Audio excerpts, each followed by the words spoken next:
Back জেঁকে বসেছে শীত, আর একটু একটু করে শেষ হয়ে যাচ্ছে 2024। নতুন প্রত্যাশা নিয়ে আরও একটি নতুন বছর আমাদের দ্বার প্রান্তে। 2025 আমাদের স্বপ্ন পূরণের বছর। আশা করছি 2025 সবার জন্য সুসংবাদ নিয়ে আসবে। আমরা ভূত.com এর পক্ষ থেকে আপনাদের সবাইকে জানাই নতুন বছরের অগ্রিম শুভেচ্ছা, এবং সেই সাথে চেষ্টা করব নতুন বছরে আপনাদের এইভাবেই আরো বেশি আনন্দ দিতে, এবং নতুন বছর উদযাপন উপলক্ষে চেষ্টা করব কিছু এপিসোড আপনাদের সামনে হাজির করতে। আর সে কারণে আপনাদের হেল্পও লাগবে। আমাদের ইমেল অ্যাড্রেস আপনারা জানেন, russell.booth.com@gmail.com। সেখানে আপনারা আপনাদের ঘটনাগুলো পাঠিয়ে দিন। আমরা চলে যাচ্ছি আমাদের আজকের ঘটনায়। আশা করছি ভালো লাগবে আপনাদের। ঘটনাটি পাঠিয়েছেন আমাদের খুবই পছন্দের একজন স্টোরি টেলার আরাফাত। প্রচন্ড পরিশ্রমী একজন মানুষ, এবং তিনি বাংলাদেশের বিভিন্ন প্রান্তে আপনারা জানেন ঘুরে বেড়াচ্ছেন ঘটনা সংগ্রহের উদ্দেশ্যে। আপনারা নিশ্চয়ই খেয়াল করেছেন আমরা ইউটিউব শর্টসে নতুন কিছু ঘটনা দিচ্ছি, যে ঘটনাগুলো খুব ছোট ছোট, কিন্তু প্রতিদিনই আপনারা আমাদের সাথে যেন সংযুক্ত থাকেন সে কারণে এই ঘটনাগুলো দেয়া। যে হঠাৎ করে আপনি কোথাও যাচ্ছেন, রাস্তায় ট্রাফিক জ্যামে আটকে গেছেন, বা ভালো লাগছে না, মনে হচ্ছে যে একটা 3 মিনিটের ব্রেক নেই, এই 3 মিনিটের ব্রেকে যেন একটা ভয়ের ঘটনা শুনতে পারেন, সেই জন্যই আমাদের এই আয়োজন। আমাদের শর্টসগুলো রেগুলার চেক করবেন। চলে যাচ্ছি ঘটনায়। আসসালামু আলাইকুম রাসেল ভাই ও প্রিয় লিসেনার, আমি আরাফাত আহমেদ শিমুল, ভূত.com এর একজন মডারেটর। আমি আবারও আপনাদের মাঝে একটি ঘটনা নিয়ে হাজির হলাম। ঘটনাটি শেয়ার করেছেন গাজীপুর থেকে ভূত.com এর একজন লিসেনার সাজ্জাদুল ইসলাম রিফাত। কথা না বাড়িয়ে সরাসরি রিফাত ভাইয়ের ঘটনায় চলে যাচ্ছি। ঘটনাটি শেয়ার করার আগে অনাকাঙ্ক্ষিত ভুলের জন্য আমি আগেই ক্ষমা চেয়ে নিচ্ছি। আরাফাত ভাইয়া, আমার কাছে একটি ঘটনা আছে, আমি ভূত.com এ শেয়ার করতে চাই। ঘটনাটি আমার এক বন্ধুর কাছ থেকে শুনেছি। ঘটনাটি শুনে বুঝতে পেরেছি মানুষের নীচতা এবং প্রতিহিংসা কতটা ভয়াবহ হতে পারে।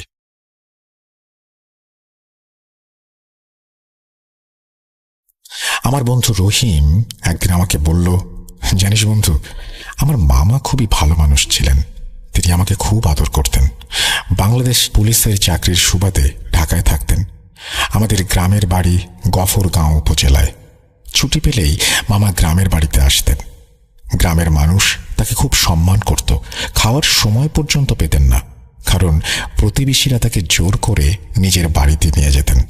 আমি যখন বলতাম, মামা বিয়ে করবেন কবে, মামা মজা করে বলতেন, আরে বাবা তোরা খা, আমার সব তো তোদের জন্যই, মামি যদি এসে তোদের খেতে না দেয় তখন বুঝবি। এভাবে মজা করতেন তিনি। আমরা হাসতাম। কিন্তু একদিন গ্রামের ছুটি শেষ করে ঢাকায় ফেরার পথে মামার জীবন ধীরে ধীরে বদলে যেতে লাগলো। ঢাকায় ফেরার পর একদিন রাতে মামার প্রচণ্ড জ্বর হয়। তার পুলিশ বন্ধুরা হাসপাতাল নিয়ে যায়। চিকিৎসা শেষে কিছুটা সুস্থ হলে বাসায় ফিরে আসেন, কিন্তু পরের রাতেই আবার সেই একই সমস্যা। তীব্র জ্বর, খিঁচুনি, এই ধারা চলতে থাকে। একদিন ভোরে মামা ফোন দিয়ে আমার নানুকে বললেন, মা তাড়াতাড়ি চলে আসো, মনে হয় বাঁচব না। আমার নানু দ্রুত ঢাকায় চলে আসেন। চিকিৎসা চলতে থাকে, কিন্তু কোনো পরীক্ষা নিরীক্ষায় রোগ ধরা পড়ে না। এরই মধ্যে নানু একজন কবিরাজের সঙ্গে যোগাযোগ করেন। কবিরাজ জানান মামাকে বান মারা হয়েছে। এটি নাকি প্রতিবেশীর কেউ খাবারে কিছু মিশিয়ে করেছে। কবিরাজ আরও বলেন এই বান 7 দিনের জন্য করা হয়েছে, এবং এর মেয়াদ শেষ হওয়ার আগে বান কাটাতে না পারলে মামার মৃত্যু হবে। নানু আরও কয়েকজন কবিরাজের শরণাপন্ন হন। সবাই একই কথা বলেন। অবশেষে সেই অভিশপ্ত সোমবার এসে যায়। কবিরাজ জানান বান কাটার চেষ্টায় যতটা সম্ভব করেছেন, কিন্তু সময় খুব কম ছিল। মামার শারীরিক অবস্থা অবনতির দিকে যায়, এবং বৃহস্পতিবার দুপুর 12:50 মামা মারা যান। পরে জানা যায় মামার এই পরিণতির কারণ ছিল জমি নিয়ে বিরোধ। গ্রামের এক ব্যক্তি মামার কাছে জমি বিক্রি করেছিলেন। কিছুদিন পর সে জমি ফেরত চাইলে মামা রাজি হননি, এবং এর প্রতিশোধ নিতে এই ভয়াবহ কাজটি করা হয়েছিল। এই ঘটনার মাধ্যমে বুঝতে পারি মানুষের হিংসা এবং লোভ কতটা ভয়ানক হতে পারে। সামান্য জমির জন্য একটি জীবন কেড়ে নেওয়া হলো।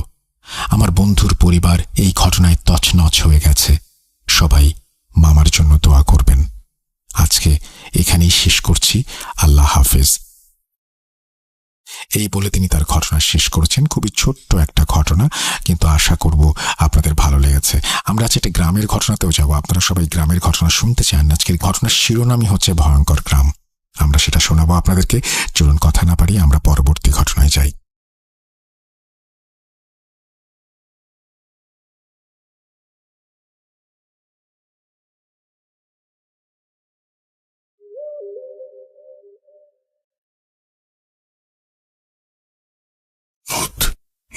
.com. The fear returns with Russell. Welcome back. আশা করছি আপনারা সবাই ভালো আছেন, ভালোর দলে আছেন। কথা কেউ শুনতে পছন্দ করেন না, তাই কথা না বলে সরাসরি ঘটনায় চলে যাব। আশা করছি যে আমাদের আজকের যে ঘটনাটি এখন আপনারা শুনবেন সেই ঘটনাটি আপনাদের ভালো লাগবে। যদি এতটুকু আনন্দ দিতে পারি তাহলে মনে করব যে আমরা কোন না কোনোভাবে সার্থক হয়েছি। চলুন ঘটনায় যাই। আসসালামু আলাইকুম রাসেল ভাই। ভূত.com এর সকল লিসনারদেরকেও আমার সালাম ও শুভেচ্ছা। আমি জানি আপনি ভালো আছেন এবং ভালোর দলে আছেন। আমি মোহাম্মদ দেলোয়ার হোসেন। আমার বাসা রাজশাহী জেলা মোহনপুর উপজেলা গোছা গ্রামে। আমি 2010 সাল থেকে আজ অবধি আপনাকে শুনছি। আমার কাছে অনেক ঘটনা আছে আর অনেকবার পাঠাতে চেয়েছি, বাট পাঠানো হয়ে ওঠেনি। তাই অবশেষে আজ লিখতে বসলাম। আজ আমি আমার বড় আব্বুর জীবনে ঘটে যাওয়া একটি সত্য ঘটনা আপনাদের সাথে শেয়ার করছি। যদি সিলেক্টেড হয় আপনি পড়ে শোনালে খুব খুশি হব। শুরুতেই আমি আমাদের গ্রামের বর্ণনা দিই, না হলে অনেক কিছুই বোঝা যাবে না। আমাদের গ্রামের দুই পাশ দিয়ে দুইটা লম্বা আর অনেক চওড়া বিল। সেই দুই বিলের আর গ্রামের মাঝখান দিয়ে চলে গেছে একটি মাটির রাস্তা। সেই মাটির রাস্তা ধরে ঘেঁষে গ্রামের ঠিক মাঝখানে একটি বাজার, সেখানে কিছু দোকান আর ছোট একটি মাঠ। সেই মাঠে সপ্তাহে 2 দিন হাট বসে। আর আমাদের বাসায় যেতে হলে সেই মাঠ ঘেঁষে চিকন ঢালু রাস্তা ধরে বিলের দিকে যেতে হয়। একদম বিল ঘেঁষে আমাদের বাড়ি। আমার আব্বুরা 6 ভাই 3 বোন। আমার আব্বু ভাই বোনের মধ্যে সবার ছোট। আমার যেই বড় আব্বুর সাথে ঘটনাটি ঘটেছে তিনি ভাই বোনের মধ্যে অষ্টম। তার সাথে যখন এই ঘটনাটি ঘটে তখন তার বয়স 20-21 বছর। আমাদের গ্রামটি শহর থেকে অনেক বাইরে। তখনও আমাদের গ্রামে বিদ্যুৎ আসেনি। গ্রামে যেভাবে মানুষের বসবাস সেটাও শুরু হয়নি। আমাদের পাড়ায় মাত্র কয়েকটি পরিবার। আমার বড় আব্বু তখন কলেজে পড়েন। তিনি ছোট থেকেই অনেক চঞ্চল আর দুষ্টু টাইপের। এই জন্য আমার দাদুর কাছে অনেক বকাঝকা আর প্রায় মার খেতেন। তবুও তিনি বদলাননি এতটুকু।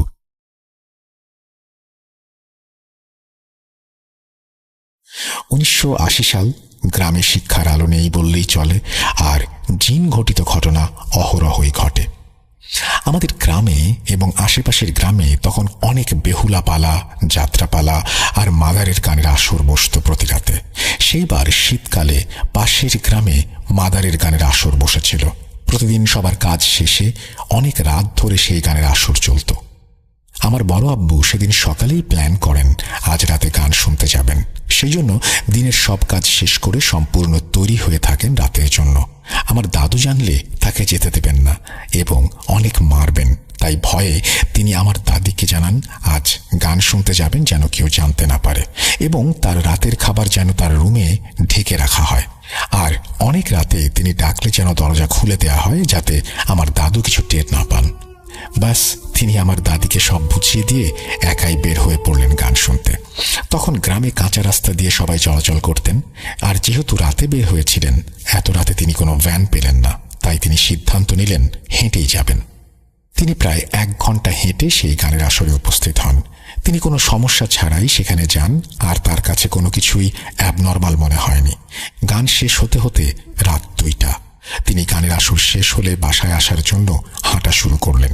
তিনি ভেবেছিলেন যাওয়ার সময় হয়তো গ্রামে কারো না কারো দেখা পাবেন, কিন্তু তিনি অনেক খুঁজেও কাউকে না পেয়ে একাই হাঁটা শুরু করলেন।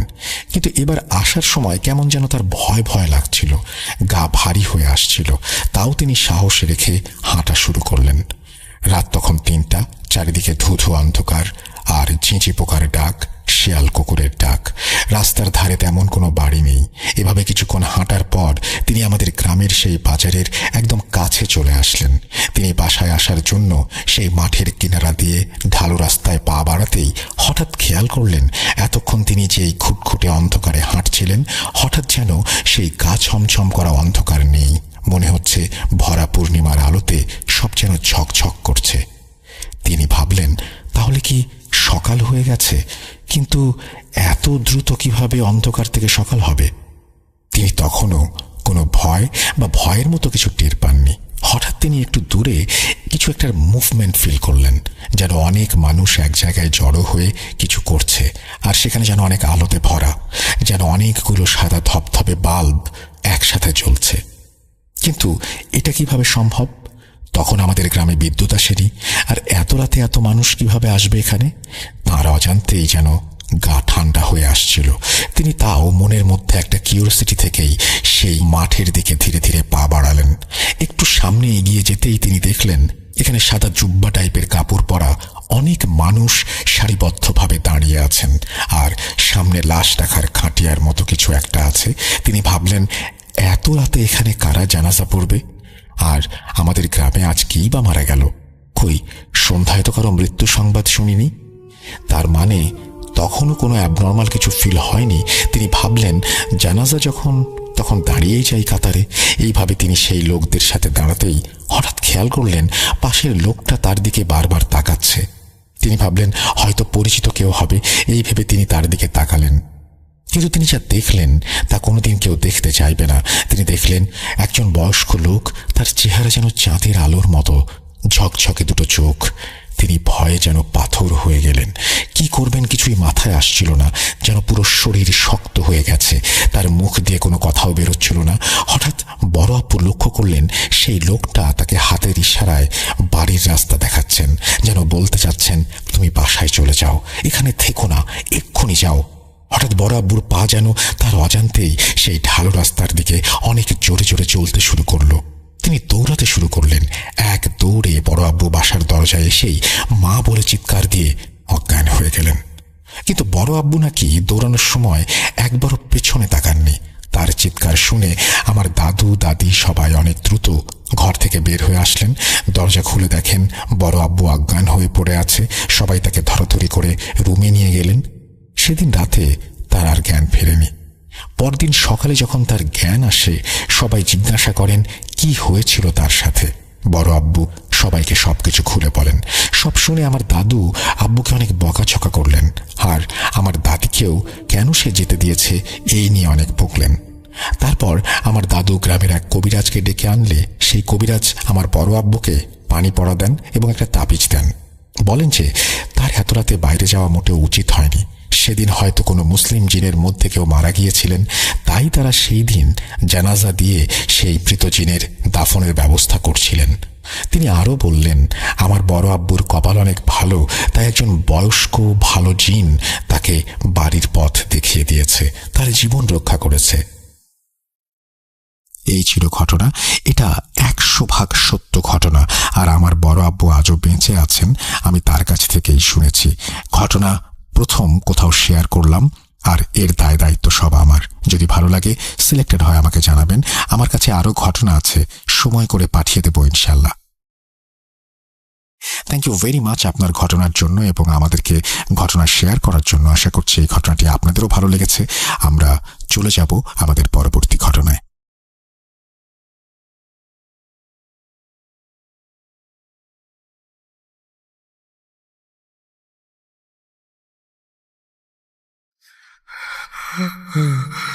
কেন কেন তুমি আসো? আমি শুধু তোমার সাথেই থাকতে চাই। কিভাবে সম্ভব? মৃতদের এই পৃথিবীতে থাকতে নেই। তুমি তুমি চলে যাও, চলে যাও, প্লিজ চলে যাও। সবটাই কি ইলুশন, নাকি অন্য জগতের কেউ কখনো হাজির হয়ে যায় চোখের পলকে? Bhoot.com with Russell. Welcome back. আপনাদের সবাইকে স্বাগত জানাচ্ছি আমি রাসেল। আশা করছি আপনারা সবাই ভালো আছেন, ভালোর দলে আছেন। আমিও ভালো আছি, ভালোর দলে আছি এবং আশা করছি ভূত.com-এর এই বছরের শেষের দিকের, একেবারে শেষের দিকের এপিসোডটি উপভোগ করছেন আপনারা। এর পরে যে বৃহস্পতিবার আমরা পাবো, সেই বৃহস্পতিবারে আমরা পাবো একটি নতুন বছর, নতুন সম্ভাবনা নিয়ে 2025 আসুক সবার জীবনে। শুরু করছি ঘটনা। আসসালামু আলাইকুম রাসেল ভাই, প্রিয় শ্রোতা বন্ধুরা, আশা করি ভালো আছেন, ভালোর দলে আছেন। আমি আহমেদ রোহান আছি যশোর থেকে। আমি প্রথমেই রাসেল ভাইকে অসংখ্য ধন্যবাদ জানাই, কারণ গত 129তম এপিসোডে আমার একটা স্টোরি সুন্দরভাবে লিসেনারদের পড়ে শোনানোর জন্য। যাই হোক, আজ আমি আপনাদের সাথে যে ঘটনাটি শেয়ার করতে যাচ্ছি সেটা আর কোনো বাইরের ঘটনা না, সেটা আমার নিজের গ্রামের একটি ঘটনা। ঘটনাটি ঘটে আমাদের যশোরের একটি গ্রামে। সঙ্গত কারণে আমি গ্রামটির নাম উল্লেখ করলাম না, যার জন্য ক্ষমা চেয়ে নিচ্ছি। তার আগে একটু বলে নিই, আপনারা অনেকেই হয়তো অনেক ঘটনা শুনে থাকেন, কিন্তু কখনো কি ভেবেছেন সেসব ঘটনা যদি আপনাদের নিজ গ্রাম বা এলাকায় ঘটে তখন আপনাদের কেমন লাগবে? ঠিক আজকের ঘটনাটাও সেরকম। আমার গ্রামের একটু বর্ণনা দেই। আমাদের গ্রামটি ছিল বেশ বড়, গাছপালায় ভরা একটি শান্ত এবং নীরব গ্রাম। গ্রামটিতে আছে বড় একটি পুকুর, আর সেই পুকুরের ওপরে আছে বিশাল এক বাঁকানো তাল গাছ, যেখানে কিছু ভয়ের জিনিস আছে লোকমুখে শোনা যায়। আর সেই পুকুরের পাশ দিয়ে চলে গেছে লোকজনের চলাচলের প্রশস্ত রাস্তা, আর সোজা রাস্তা দিয়ে গিয়ে পুকুরের কিছু দূরেই আছে বাঁশঝাড়ে ঘেরা একটি বিশাল পারিবারিক গ্রাম্য কবরস্থান, যেখানে দিনের বেলা গেলেও গা ছমছম করে। আর তার পাশ দিয়ে চলে গেছে বড় ফাঁকা একটি মরা বিল, যাকে বলা হয় হুগলাকুড়ি। এই সব মিলিয়েই তৈরি করেছে একটা ভয়ঙ্কর গ্রাম। এবার মূল ঘটনায় আসা যাক।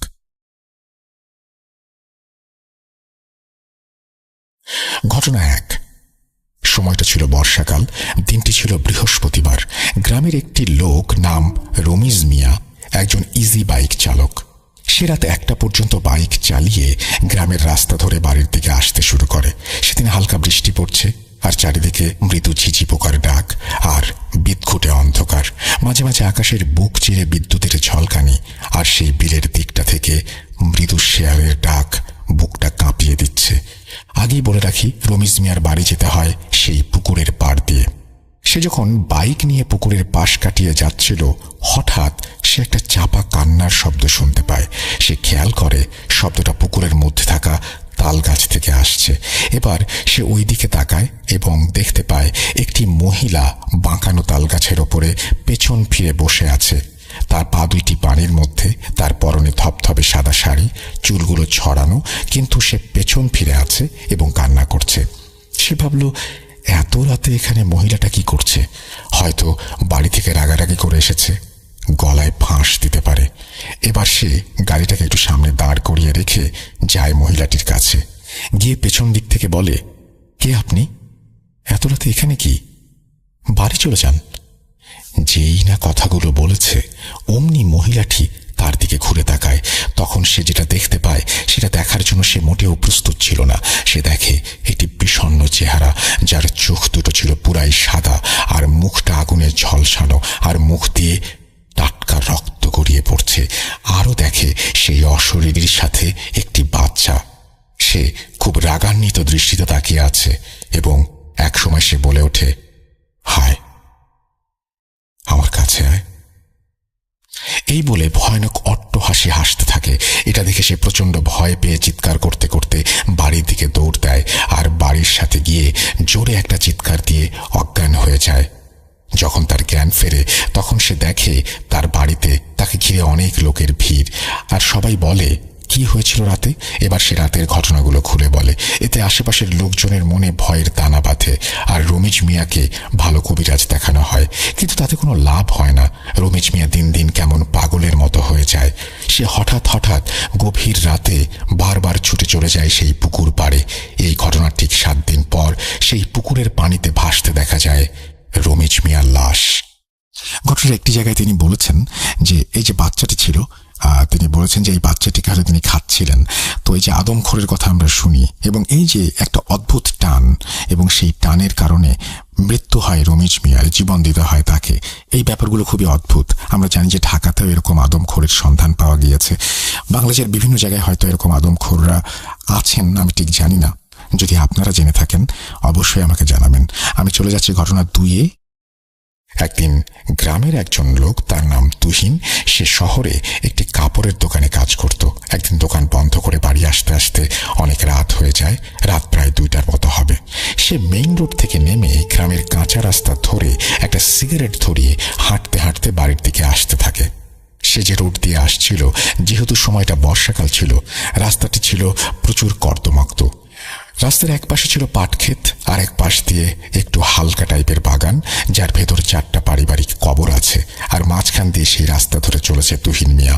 তার আগে একটু বলে নেই, তুহিন মিয়া ছিল খুব সাহসী এবং কিছু প্যারানর্মাল বিষয়ে অভিজ্ঞ। আর তাই সে যখন সেই পারিবারিক কবর আর পাট ক্ষেতের মাঝামাঝি চলে এসেছে, তখন সে খেয়াল করে তার পাশ দিয়ে একটা কালো ছায়া মূর্তির মতো কিছু পারিবারিক কবরস্থানের মধ্যে থাকা শেওড়া গাছটিতে উঠে গেল। তখন সে একটু ভালো করে খেয়াল করলো এবং একটি ভয়ানক দৃশ্য দেখতে পেল। সে দেখে চাঁদের আবছা আলোয় একটি যুবতী মেয়ে, বিভৎস, গায়ে কোনো কাপড় নেই, চোখের কুটুরিতে চোখ নেই, পুরো খালি, চুলগুলো এলোমেলো, তার হাতে একটি কালো রঙের দড়ি নিয়ে দাঁড়িয়ে আছে। সেই বিভৎস অবয়বটি সেই শেওড়া গাছ থেকে নেমে তার দিকে এগিয়ে আসে। এটা দেখে সে প্রচণ্ড ভয় পায় এবং মনে মনে ভাবে তার সাথে আজ খারাপ কিছু ঘটতে চলেছে। সে মনকে শান্ত করে, সূরা কালাম পাঠ করতে থাকে এবং নিজে শরীরটা বন্ধ করে নেয়। এরপর তাকে ঘিরেই একটি বড় বৃত্ত এঁকে ফেলে। তারপর সেই বৃত্তের মধ্যে সে দাঁড়িয়ে যায়। এতে দেখা যায় সেই বিভৎস অবয়বটি তার কাছে আসতে পারছে না। সে খালি হাতে থাকা দড়িটি নিয়ে তুহিন মিয়ার গলায় পরাতে চাচ্ছে, কিন্তু পারছে না। এভাবে সময় যেন যাচ্ছেই না। তুহিন মিয়ার গলা শুকিয়ে এসেছে সূরা পড়তে পড়তে। এভাবে কতক্ষণ কেটেছে বুঝতে পারছে না। এক সময় সব শান্ত হয়ে যায়। দূরের মসজিদ থেকে ভেসে আসে ফজরের আজান এবং নারীরূপী সেই অবয়বটি রাগান্বিত হয়ে কর্কশ কণ্ঠে বলে আজকে তাকে ছেড়ে দিয়েছে বা সে বেঁচে গেছে। ঘটনা 3। একদিন এক রাতে আমাদের এলাকার খুব পরহেজগার একজন মানুষ ইশার নামাজ পড়ে ঘুমিয়ে যান। প্রতিদিনের মতো গভীর রাতে ঘুম থেকে ওঠেন তাহাজ্জুদের নামাজ পড়ার জন্য। সে সময় বাইরে থাকা টিউবওয়েলটিতে ওযু করার জন্য যান। হঠাৎ ঘোড়ার পায়ের শব্দ শুনতে পান। তিনি ভাবেন এত রাত্রে ঘোড়া আসবে কোত্থেকে। একটু কৌতূহলী হয়ে তার বাড়ির সামনের রাস্তায় তিনি তাকান। তারপর এক ভয়ানক দৃশ্য দেখতে পান। তিনি দেখেন একটি মাথাবিহীন ঘোড়া তার দিকে এগিয়ে আসছে। ঘোড়াটি গজগজ করতে করতে সামনে এগিয়ে আসছিল এবং তার সামনে দিয়ে দৌড়ে হুগলাকুড়ি বিলটার দিকে গেল। মাথাবিহীন ঘোড়া, এটা দেখে তিনি প্রচণ্ড ভয় পান এবং সে রাতে আর নামাজ পড়েন না। পরবর্তীতে শোনা যায় এরকম দৃশ্য অনেকেই রাতে দেখেছে এবং খুব বাজেভাবে ভয় পেয়েছে। ঘটনা 4। একদিন রাতে আমাদের গ্রামের এক ব্যক্তি, তার নাম হাসান মিয়া, যার বাড়িটি ছিল বাঁশবাগানের কাছেই রাস্তার ধারে। একদিন অনেক রাতে হাসান মিয়ার স্ত্রীর হঠাৎ বাইরে যাওয়ার প্রয়োজন হয়। সেদিন বাইরে ছিল জ্যোৎস্না রাত। যেহেতু অনেক রাত, সেই কারণে কাউকে না ডেকে একাই যান বাইরে। যখন তিনি রাস্তার পাশে থাকা টিউবওয়েলের কাছে এসেছেন, তখন একটু ঝুমুর বাজার শব্দ শুনতে পান। শব্দটা ক্রমাগত বাঁশবাগানের দিক থেকে বাঁচতে বাঁচতে হঠাৎ তার বাড়ির সামনে এসে থেমে যায়। এবার তিনি রাস্তার দিকে মুখ করে তাকান এবং যেটা দেখেন সেটা দেখার জন্য তিনি মোটেও প্রস্তুত ছিলেন না। তিনি দেখেন একটা লাল শাড়ি পরা যুবতী মেয়ে, যার চোখ দুটো মনে হচ্ছে জ্বলন্ত আগুনের পিণ্ড। চাঁদের আবছা আলোয় তিনি আরো দেখতে পান তার মুখটা অনেকটা মানুষের মতো, আবার অনেকটা শেয়ালের মতো তার দিকে এক দৃষ্টিতে তাকিয়ে আছে। এটা দেখে তিনি প্রচণ্ড ভয় পান, একটা চিৎকার দিয়ে অজ্ঞান হয়ে যান। সকালে যখন তার হুঁশ ফেরে, তখন তিনি রাতের সব কথা খুলে বলেন এবং এই ঘটনার পর থেকে প্রতি রাতে মধ্যরাতেই তিনি ওই শব্দ শুনতে পেতেন। শোনা যায় এই শব্দ অনেকেই শুনতে পেয়েছে। শব্দটি খেয়াল করলে বোঝা যায় সেই বাঁশবাগানের মধ্যে উঠে লোকজনের চলাচলের রাস্তা ধরে পুকুর পাড় দিয়ে সোজা সেই বিলের দিকে শব্দটা চলে যায়। ঘটনা 5। একদিন রাতে আনুমানিক 11টার মতো হবে, তখন গ্রামের একটা ছেলে গ্রামের সেই বাঁশবাগানের ওপরের রাস্তা ধরে হেঁটে যাচ্ছিল দোকানে। একটি জিনিস কেনার প্রয়োজন ছিল তার। সে যখন বাঁশবাগানের ঠিক মাঝামাঝি চলে এসেছে, খেয়াল করে বাঁশবাগানের ভেতরে দাও দাও করে আগুন জ্বলছে। এটা দেখে খুব ভয় পেয়ে যায়। সে মনে মনে ভাবে, এত রাতে বাঁশবাগানে আগুন জ্বলছে কেন? সেটা দেখতে যাওয়ার সাহস হয় না তার। সে দৌড়ে গ্রামের মসজিদের হুজুরের কাছে যায়, আর সাথে গ্রামের অনেক লোকজনদেরকে ডেকে নিয়ে আসে দেখানোর জন্য।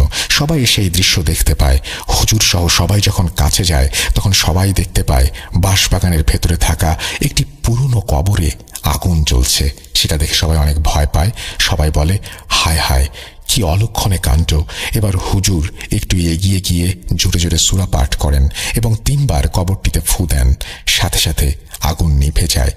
নিভে যাবার পর সবাই যখন বাড়ি ফিরে আসতে যান, তখনই সবাইকে অবাক করে দিয়ে কবরটিতে আবারও আগুন জ্বলতে শুরু করে। হুজুর সহ সকলেই অনেক ভয় পান এবং অনেকে সেখান থেকে দৌড়ে পালান। হুজুর আবার সেই রকম দোয়া পড়ে ফু দেন এবং আগুন নিভে যায়। আবারও পেছনে ফিরে যাওয়ার সময় আগুন জ্বলে ওঠে। এরকম 3 বার একই ঘটনা ঘটে। শেষবার হুজুর যখন সূরা কালাম পড়ে আজান দেন, তখন আগুন নিভে যায়। আর আগুন ধরতে দেখা যায় না।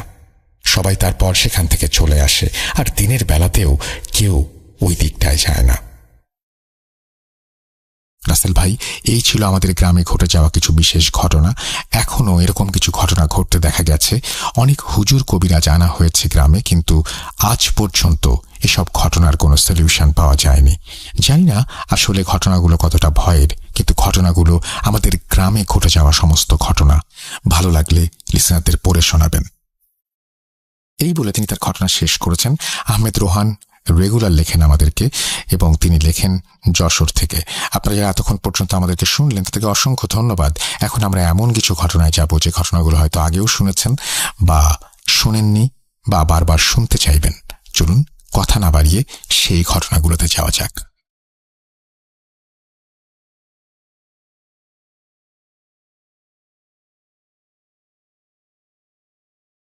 Entertainment is a must. শুনুন স্বাধীন পডকাস্ট।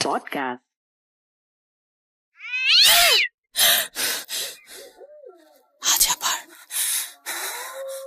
শুনতে পাচ্ছেন শব্দটা? ভয়ের আরেক নাম ভূত.com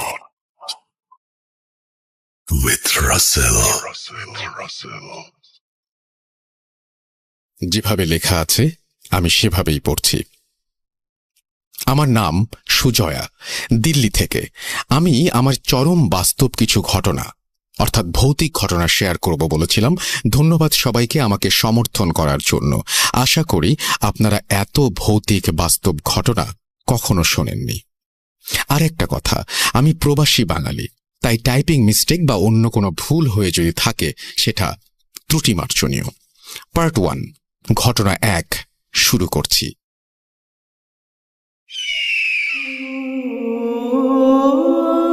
এটি আমার মায়ের জীবনের কাহিনী। আমার মায়ের বর্তমান বয়স 60। তার যখন 22 বছর বয়স, তখন মুর্শিদাবাদের একজনের সাথে পত্র মিতালি মারফত কথা হতো। তার নাম ছিল হেমন্ত। তারা 4 ভাই, কোনো বোন ছিল না। তাই হেমন্ত মামা আমার মাকে পত্র মিতালি সূত্রে বোন পাতিয়েছিল। তাদের ও তাদের মায়ের খুব ইচ্ছে ছিল আমার মাকে একটিবার চোখে দেখার, কিন্তু আমার দাদুর কড়া শাসনে মা একলা আলিপুর দুয়ার থেকে মুর্শিদাবাদ যেতে পারেননি। তাই পত্র মারফত কথা চলত, কিন্তু মাকে দেখার জন্যই ওই হেমন্ত মামার মা অধীর অপেক্ষায় ছিলেন। মনে মনে উনি যেন মাকেই নিজের মেয়ে ভাবতেন। যাই হোক, 2 বছর পর আমার মায়ের বিয়ে হয়ে যায়। হেমন্ত মামার মা কেন জানি না মাকে খুব দেখতে চাইতেন। তার জন্য সোনার কানের দুলও তৈরি করেছিলেন যে বিয়ের পর গেলে দেবেন। যাই হোক, মায়ের কখনো যাওয়া হয়নি। এরপর আমি হলাম। আমার যখন বয়স 2 মাস, তখন আমার মায়ের মামাতো দাদা মুর্শিদাবাদে ট্রান্সফার হন ও মাকে নেমন্তন্ন করেন। আমার বাবা যেহেতু ভারতীয় নৌবাহিনীতে ক্যাপ্টেন ছিলেন, সে সময় উনি যুদ্ধজাহাজ বিক্রমাদিত্যতে শ্রীলঙ্কা বর্ডারে ছিলেন। মা আমাকে নিয়ে ওই মামার বাড়িতে যান। তখন ওই হেমন্ত মামাদের বাড়ি বেশি দূর ছিল না বলে উনি সেখানেও গিয়েছিলেন। গিয়ে জানতে পারেন যে 15 দিন আগেই ওই দিদার মৃত্যু হয়েছে এবং মরবার আগের মুহূর্তে তিনি সাথী মানে আমার মাকে দেখতে চেয়েছিলেন। আমার মা এটা শুনে খুব কান্নাকাটি করেন।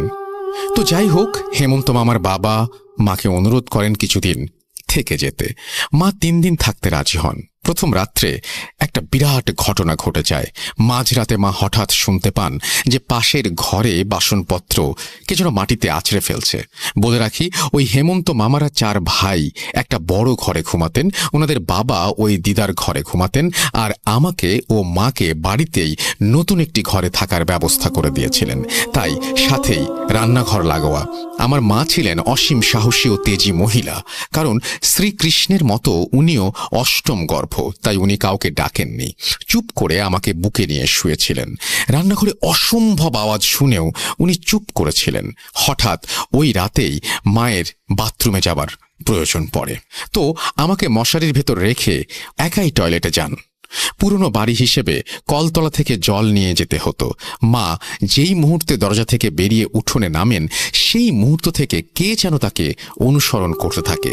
মা স্পষ্ট দেখতে পান যে লাল পেড়ে শাড়ি পরা মহিলা, কিন্তু খুব আবছা। মা কলতলা থেকে জল তুলছেন, সে যেন মাকে স্পর্শ করতে চাইছে কিন্তু পারছে না। সে মায়ের শরীর ঘেঁষে দাঁড়িয়ে আছে, মায়ের দিকে তাকিয়ে আছে, মাকে ধরতে চাইছে কিন্তু পারছে না। মা টয়লেটে যাওয়া থেকে বেরোনো অবধি সেই একই ঘটনা। যতক্ষণ মা বাইরে ছিলেন ততক্ষণ সেই ছায়ামূর্তি যেন তাকে প্রবলভাবে স্পর্শ করার চেষ্টা করছিল। গলার কাছে ধরতে আসছিল কিন্তু পারেনি। দরজা অবধি এসেছিল কিন্তু আপ্রাণ চেষ্টা চালাচ্ছিল। পরদিন মা হেমন্ত মামাকে ঘটনাটা বলেছিলেন। উনি খুব বকা দিয়েছিলেন ওনাকে না ডেকে একলা যাওয়ার জন্য। উনি কেঁদেছিলেন খুব, যে হয়তো হেমন্ত মামার মা আমার মাকে দেখার প্রবল বাসনা নিয়ে মরেছিল, তাই মৃত্যুর পর চেয়েছিলেন মাকে কাছে নিতে। মা পরদিন ওখান থেকে চলে এসেছিলেন। ঘটনা 2। আমার বাবার আদি বাড়ি বর্ধমান। আমার বয়স যখন 4 বছর তখন ওখানে ঘুরতে গিয়েছিলাম।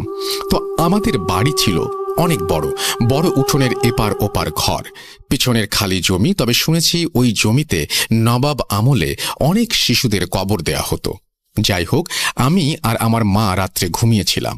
লাগোয়া ছোট ঘরে আমার জন্য দুধ রাখা ছিল পাম্প স্টোভের ওপর। আমাদের এই ঘরটায় জানালা ছিল একটা, সেটা বন্ধ ছিল, আর ছিল একটা খুব ছোট ভেন্টিলেটর, যেটা দিয়ে একটা কবুতর ঠিকভাবে যেতে পারবে না। যাই হোক, রাতের বেলা আমি বাথরুমে যাব বলে মাকে ডাকি। মা উঠোনের ওপারে বাথরুমে গিয়ে আমাকে বারান্দার কোণে বসতে বলেন। ওনার পেছনটা ছিল ঘরের দিকে। হঠাৎ উনি শুনতে পান একটা ভীষণ রকমের শোঁ শোঁ আওয়াজ, যেন কেউ বিষাক্তভাবে কিছু চাটছে। মা এক মুহূর্তে ঘুরে তাকিয়ে দেখেন যে একটা ভয়ানক কালো লোমশ কেউ দাঁড়িয়ে দুধের বাটির সামনে। মা তাকাতেই সেও জ্বলন্ত আগুনের মতো লাল চোখে তাকিয়েছিল। মা আমাকে তাড়াতাড়ি কোলে নিয়ে ঘরে এক পা ফেলতেই সে সেকেন্ডেরও কম সময়ে একটা লাফ মেরে যেন উড়ে ওই ছোট্ট ভেন্টিলেটর দিয়ে বেরিয়ে গেল। মা আমাকে মশারির ভেতর ঢুকিয়ে যেই না বলছেন, তুমি ভয় পেও না, আমি ঠাকুমাকে এখনই ডেকে আসছি, অমনি ওই পেছনের জমি থেকে যেন একটা বিভৎস গলা ভেঙচি কেটে উঠেছিল। মানে বুক কাঁপানো আও আও করে ভেঙচি কাটার আওয়াজ। সেটা আমি আজ 27 বছর পরেও ভুলতে পারিনি। আমি আজও কেঁপে উঠি মনে পড়লে সেই ছায়ামূর্তি আর সেই ভেঙচির আওয়াজ।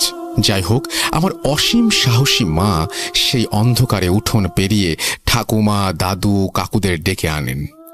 আর একটা কথা, যেহেতু আমরা ওই ঘরে থাকতাম না, কোনো ঠাকুর বা পুজো পাঠ ওই ঘরে হয়নি। যাই হোক, পরদিন ভোরবেলা আমার দাদু গিয়ে এক মুসলমান বৃদ্ধকে ডেকে আনেন। উনি এসে পুরো বাড়ি ঘুরে জানান যে একটা ভয়ানক কিছু আছে। উনি ছোট একটা সাদা কাগজে আরবি বা উর্দুতে কিছু একটা লিখে কাঁঠালের আঠা দিয়ে ঘরের দুয়ারে আটকে দিয়েছিলেন। উনি কোনো টাকা নেননি এর জন্য, ওনার গুরুর মানা আছে। সেদিনের পর থেকে আর কিছু হয়নি। তারপর ঠাকুমা ওই ঘরে ঠাকুর রাখতেন। ঘটনা 3। আমি তখন আমার মায়ের গর্ভে, 7 মাস গর্ভ মায়ের। আমার বাবা যেহেতু ভারতীয় নৌবাহিনীর ক্যাপ্টেন ছিলেন, তাই বেশিরভাগ সময় তিনি যুদ্ধ জাহাজে থাকতেন। মা কোয়ার্টারে একাই থাকতেন। আমি আগেই বলেছি, আমার মা যেহেতু শ্রীকৃষ্ণের মতো 8ম গর্ভজাত, তাই উনি অসীম সাহসী, তেজি ও কিছু বিশেষ ক্ষমতার অধিকারী। তো উনি সে সময় বিশাখাপট্টনমে কোয়ার্টারে একাই ছিলেন। এই কোয়ার্টারটা একটু তাড়াহুড়ো করে নেওয়া হয়েছিল। বাবার ট্রান্সফার হয়েছিল, আর পরদিনই যুদ্ধ জাহাজ বিক্রমাদিত্যতে বাবা চলে যান মিয়ানমারের উপকূলে। মা একলা ছিলেন ওই কোয়ার্টারে। খুব গরম ওখানে। মা কোয়ার্টারে ঢোকার সময় লক্ষ্য করেন যে গোটা ঘরটা বেশ কালো, মানে দেয়ালগুলো ধোঁয়া জ্বলা কালো মতো। কিন্তু মা কাউকে কোনো কিছু বলতে পারেননি, কারণ ওটা ছিল 7 তলায়, আর ওই ফ্লোরে 2জন সাউথ ইন্ডিয়ান ব্যাচেলার ছাড়া আর কেউ থাকত না। তো মা তাই জানতে পারেননি বিকালের পর থেকে কেমন একটা লাগতে থাকে মায়ের। মনে হয় ঘরটা যেন ধোঁয়া ধোঁয়া লাগছে। সন্ধেবেলা ক্যান্টিন থেকে বয় এসে খাবার দিয়ে চলে যায়। মা সমুদ্রের দিকে জানালার সামনে একটা আরাম কেদারায় বসেছিলেন। যত সন্ধ্যা বাড়তে থাকে মনে হয় ঘরটা যেন ধোঁয়ায় ঢেকে যাচ্ছে। মা যতবারই চোখ বন্ধ করার চেষ্টা করেন, ততবারই মনে হয় কে যেন পায়চারি করছে ঘরে। ওই সময় মায়ের অ্যাডভান্স প্রেগন্যান্সি। মায়ের শরীর ভীষণ অস্থির লাগতে শুরু করে। মনে হয় চুরির শব্দ, কারো হালকা অস্থির পায়ের পায়চারি। চোখ বন্ধ করলেই মায়ের মনে হচ্ছে কেউ যেন তার পাশে এসে দাঁড়িয়েছে, মায়ের দিকে ঝুঁকে পড়ছে, মাকে ধরতে আসছে। মা ঘামতে শুরু করেন। ওনার গায়ে কেউ স্পর্শ করতে পারছে না, কিন্তু চেষ্টা করছে। মা খেতেও পারলেন না। সারা ঘরে সেই দপদপানি, আওয়াজ হচ্ছে ঝুপঝাপ। মা এই করে করে সারা রাত চোখ খুলেই রাখলেন। না খেতে পারলেন, না পারলেন ঘুমাতে। সারা রাত তার ঘরে তাণ্ডব আওয়াজ হলো, দাপাদাপি হলো। মাকে ধরার চেষ্টা হলো, কিন্তু ব্যর্থ হলো। ভোরের আলো ফুটতেই মা কোনো মতে চোখ খুলে জল দিয়ে ওই অবস্থাতেই বেরিয়ে পড়লেন বাবার অফিসে। পৌঁছেও গেলেন। ওখানে মাকে দেখে সবাই দৌড়ে এলো। মাকে সুস্থ করা হলো। ওইখানেই মা জানতে পারলেন যে গত 1 মাস আগে ওই কোয়ার্টারে একজন সাউথ ইন্ডিয়ান নেভি অফিসারের বউ প্রেগনেন্ট অবস্থায় গায়ে আগুন লাগিয়ে সুইসাইড করেছিল। ওই কোয়ার্টারে তারপর তালা লাগানো ছিল। বাবা তাড়াহুড়ো করে ওটাই নিয়েছিল। পরে বাবা ক্ষমা চেয়েছিল, কিন্তু মায়ের শরীরও মনের দিক থেকে বিরাট একটা ঝড় বয়ে গিয়েছিল সেই রাত্রে। সেই দিনই মাকে অন্য কোয়ার্টারে নিয়ে যাওয়া হয়েছিল। ঘটনা 4। আমার তখন 5 বছর বয়স। আমি মায়ের সাথে মামাবাড়ি আলিপুরদুয়ার গিয়েছিলাম। তো ওখানে মায়ের পিস্তুত দাদার বাড়িতে নেমন্তন্ন ছিল। মামা বাড়ি ওই বাড়িটা থেকে হেঁটে 10 মিনিট। তার মাঝখানে একটা খোলা ছোট জায়গা। শুনেছি ওইখানে নাকি রাজনৈতিক দাঙ্গার সময় অনেক খুন হয়েছিল, এবং পাড়ার একজন দিদা মেয়ের ওপর রাগ করে গায়ে আগুন দিয়ে জ্বলতে জ্বলতে ওই খোলা জায়গায় এসে মরেছিল। তো যাই হোক, ওই পিস্তুত মামার বাড়ি থেকে খেয়ে সেই মামা মামি আমাদের এগিয়ে দিতে এসেছিলেন মামা বাড়ি অবধি। তখন রাত 11টা। খুব নির্জন রাস্তা, কিন্তু যেই ওই খোলা জায়গাটার কাছাকাছি আসলাম আমি বলে বোঝাতে পারবো না কি বিভৎস আর্তনাদ মেশানো শব্দ হচ্ছিল। আমার স্মৃতিশক্তি খুব প্রবল। 2 বছর বয়সের কথা মনে আছে। সেই আওয়াজটা আমার কানে এখনো বাঁধে। ওহ, বলে বোঝাতে পারবো না। যাই হোক, ওই আওয়াজটা শুনে মামা মামি তক্ষুনি আমাদের নিয়ে অন্য দূরের রাস্তা ধরে মামা বাড়িতে পৌঁছে দিয়ে যান। ঘটনা 5। আমার সেজো মামা রাতে অফিস থেকে বাড়ি ফিরতেন। উনি হাসিমারায় ছিলেন। উনি রোজ প্রায় 11টা নাগাদ রিকশায় করে ফিরতেন। এরকমই এক বিশেষ তিথির দিনে উনি ফিরছেন। হঠাৎ ওনার রিকশা আটকে যায়। কিছুতেই সামনে এগোতে পারছে না। কে যেন টেনে রেখেছে, চেপে রেখেছে। তখন হঠাৎই ওই রিকশাওয়ালা কাকু নেমে গলাতে একটা মাদুলি খুলে সামনের দিকে বাড়িয়ে দিয়ে আবার চলতে শুরু করেন, এবং রিকশা চলতে থাকে। পরে মামা জানতে পারেন পরদিন নাকি রিকশা কাকুটা দেখেন যে তার মাদুলির ভেতরে একটা জিনিস নেই, যেটা ওনার গুরু দিয়েছিলেন। ঘটনা 6। আমার মায়ের পিস্তুত এক দাদা বউ পছন্দ না হওয়াতে গায়ে আগুন দিয়েছিলেন। সেই দাদাদের বাড়ি থেকে আমার মামা বাড়ি হেঁটে 20 মিনিট। যেই রাত্রে উনি গায়ে আগুন দেন, সেই সময় উনি কিছুটা বাঁচতে চাইছিলেন, কিন্তু পারেননি। সেই রাত থেকে আমার দাদু বাড়ির ছাদে ভয়ানক আওয়াজ শুরু হয়। মনে হয় ভূমিকম্প হচ্ছে।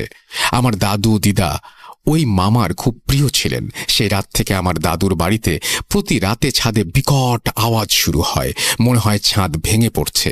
রাতে উঠোনে মনে হয় কে যেন দৌড়াচ্ছে। এভাবে 5 দিন চলার পর দাদু ওই পিসি দিদাকে ডেকে পাঠান এবং গায়ায় যান পিণ্ডিদান করতে। তখন গায়ায় মূল প্রেতগৃহে পিণ্ডিদান হতো। পিসি দিদা নাকি যখন ওই প্রেতগৃহের জানালা দিয়ে পিণ্ডিটা বাড়িয়েছিলেন, তখন একটা কালো ভয়ঙ্কর একটা আবছা হাত এসে ছুঁ মেরে পিণ্ডিটা নিয়েছিল। সেই রাত থেকেই আমার দাদু বাড়িতে ওই তাণ্ডব বন্ধ হয়ে যায়। ঘটনা 7। আমার আরেক পিস্তুত মামার আংশিক খুন হয়েছিল। মানে ভরা বাজারে এক গুন্ডা ওনার পায়ের মূল শিরা কেটে দিয়েছিল। ডাক্তাররা বলে দিয়েছিলেন উনি 6 মাস অবধি বাঁচবেন পঙ্গু হয়ে। উনি দেখতে খুব সুন্দর আর সমাজসেবী ছিলেন। এই ঘটনার পর বাড়ির সবার খুব মন খারাপ হয়ে যায়। মাসের মাথায় হঠাৎ ওনার দাদার বিয়ে ঠিক হয়। উনি বিছানাতে শুয়েই কাঁদতে কাঁদতে বলেন যে ওনার তো বিয়ে হতে পারল না, তাই যে দাদার বিয়ে হচ্ছে সেই বৌদিকে উনি সঙ্গে করে নিয়ে যাবেন। সবাই মৃত্যু পথযাত্রীর মজার কথা ভেবেছিল। তার 1 মাস পরে উনি মারা যান। 45 দিনের আতুর উঠিয়ে ওই মামার বিয়ে হয়। মামি হাই স্কুলের টিচার ছিলেন। তো বিয়ের 10 দিন পর মামি একদিন অন্ধকার কুয়োতলায় বাসন মানে চায়ের বাসন ধুতে যান। বাকিরা গল্প করছিল। হঠাৎ ওই মামিকে কে যেন বৌদি বলে ডাকে। মামি সাড়াও দেন। ঘরে ফিরে জানতে চান কে ডেকেছিল, কিন্তু সবাই বলেন যে কেউ ডাকেনি। তার পরদিন সকালে ওনাকে মৃত অবস্থায় পাওয়া যায়। সারা শরীরে বড় বড় ফোস্কা পড়েছিল। বিখ্যাত ডাক্তারও কিছু ধরতে পারেনি। পোস্টমর্টেমেও কিছু ধরা পড়েনি। ঘটনা 8। আমি তুলা রাশি ও বাংলায় মীন রাশি। প্রচুর দেবতার স্বপ্নে আমার জন্ম। আমার নজর ইত্যাদি খুব তাড়াতাড়ি লাগে। অনিয়ম, নোংরা বা অস্পৃশ্য কিছু সহ্য হয় না। আমি একবার এক মাসির বাড়িতে ঘুরতে গিয়েছিলাম। মা আর বাকিরা গল্প করছিল। আমি একটা অন্ধকার কলতলায় হাত ধুতে চাই। হঠাৎ কেউ যেন স্পষ্ট আমার নাম ধরে ডাকে। আমার আশেপাশে কেউ দাঁড়িয়ে আছে 3 বার, কিন্তু আমি ঘুরে তাকালেও সাড়া দেইনি। ঘরে ফিরে জানতে চাই কে ডেকেছিল। মা তখনই কিছু বুঝে যান ও আমাকে জড়িয়ে ধরেন। পরে জানতে পারি ওই মাসির শাশুড়ি একবার আমায় দেখতে চেয়েছিলেন, কিন্তু উনি হঠাৎ মারা যান। আমরা চেন্নাইতে ছিলাম তখন। ঘটনা 9। চেন্নাইতে আমি আমার মেজ মামার বাড়ি কিছুদিন ছিলাম ছুটিতে। আমার বয়স তখন 7। সেখানে সবার অনেক বড় বড় ছড়ানো উঠোন গাছ ভরা ছিল। আমার মামার বাড়ির পাশের বাড়ির সাথে তার পাশের বাড়ির লোকেরা কি নিয়ে যেন প্রকাণ্ড ঝগড়া। সাউথের সবাই আর আমিও উঠোনে দাঁড়িয়ে ঝগড়া শুনছি। একটু ভিড় হয়েছিল। হঠাৎ দেখি একটু দূরে একটা ছোট পেয়ারা গাছের নিচে কে যেন দাঁড়িয়ে আছে চুপচাপ। বেশ লম্বা, রোগা, কিন্তু যুবক মতো। সাদা ধুতি গোটা গায়ের শরীরে জড়ানো। সে সামনে আসছেও না, নড়ছেও না। আমি ঝগড়া ফেলে ওই দিকেই তাকিয়ে আছি। হঠাৎ মনে হলো সে যেন আমার দিকেই তাকিয়ে আছে, কারণ বডির দিকটা পরিবর্তন হয়েছে, কিন্তু বোঝা যাচ্ছে না। আমি প্রায় 10-15 মিনিট তাকিয়ে রইলাম। স্পষ্ট দেখলাম সেও যেন তাকিয়েছে। ধীরে ধীরে ঝগড়া কমলো, ভিড় কমলো, কিন্তু শেষ ফুরল না। বেপরোয়া হয়ে উঠলাম আমি। মামাদের চোখ এড়িয়ে ওদিকে এগোলাম, কিন্তু আমি যতই এগোই দেখি সে যেন অস্থির হয়ে সরে যাচ্ছে, কিন্তু ভেসে ভেসে। আমি যতই এগোই সে যেন ভয় পেয়ে ভেসে ভেসে সরে যায়। আমি গাছতলাটা ছাড়িয়ে গেলাম, দেখি সেও পেছনের একটা খোলা জমিতে সরে যাচ্ছে। আমি প্রাচীরের সামনে দাঁড়ালাম, সেও জমির অনেকটা দূরে সরল। কিন্তু মনে হলো সে অস্থির, কিছু একটা বাধা পেয়েছে। হঠাৎ পেছন থেকে মামা ডাকছে। আমি মামাকে বললাম, কিন্তু মামা বলল না কিছু, বকলো আমাকে। আমি আজও জানতে পারিনি কে বা কি ছিল সেটা। ঘটনা 9। আমি একবার বর্ধমানে আমার পৈতৃক বাড়িতে ঘুরতে গিয়েছিলাম বড় হয়ে। তখন আমার 9 বছর বয়স। এক পিসির বাড়ির পেছনের বারান্দায় দাঁড়িয়েছিলাম। আমি আসলে অন্ধকারটা একটু পছন্দ করি, এটা আমার জিনগত। যাই হোক, বারান্দায় দাঁড়িয়েছি। হঠাৎ দেখছি সামনের একটা বাগান থেকে জীবন কাকু দাঁড়িয়ে, লুঙ্গি আর পাঞ্জাবি পরা, যেটা উনি খুব পরেন। আমাকে ডাকছেন মনে হলো। আমি চোখ বন্ধ করে চোখ খুললাম, কেউ নেই।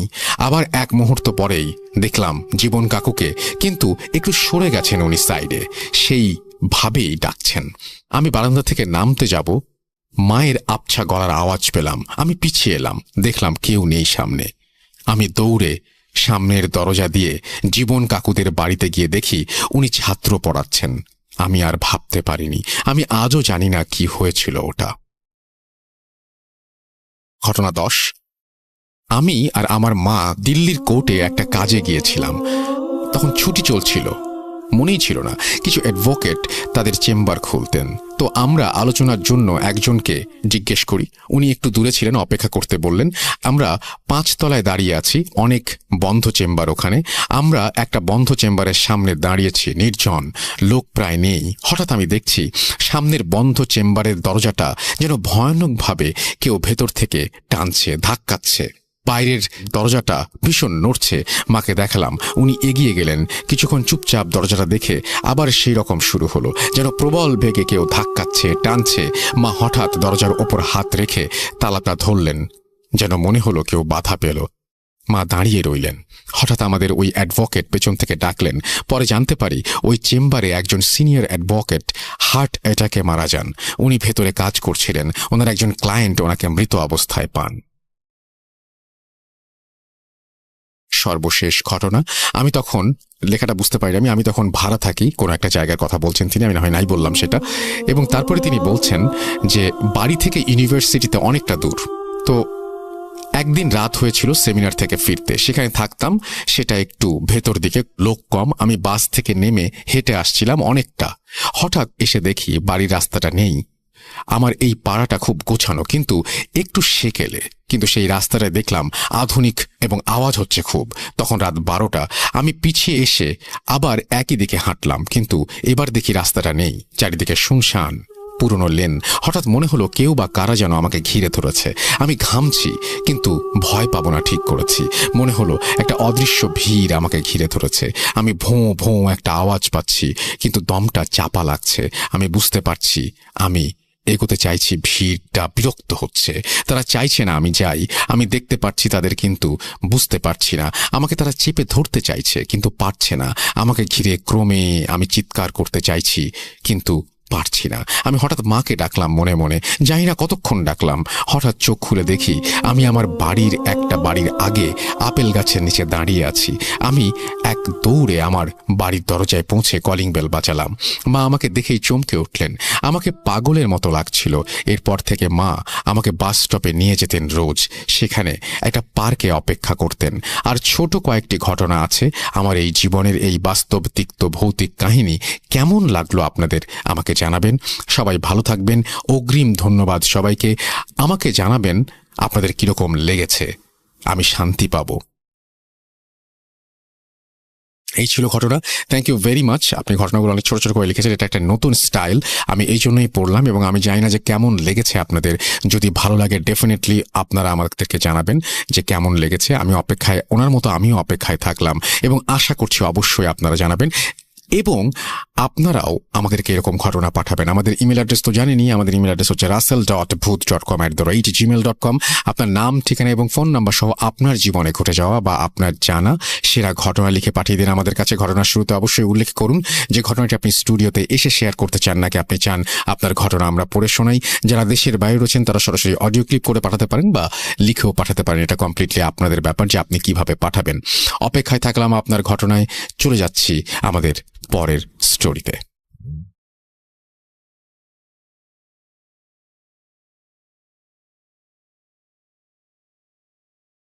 Entertainment is a must. শুনুন স্বাধীন পডকাস্ট।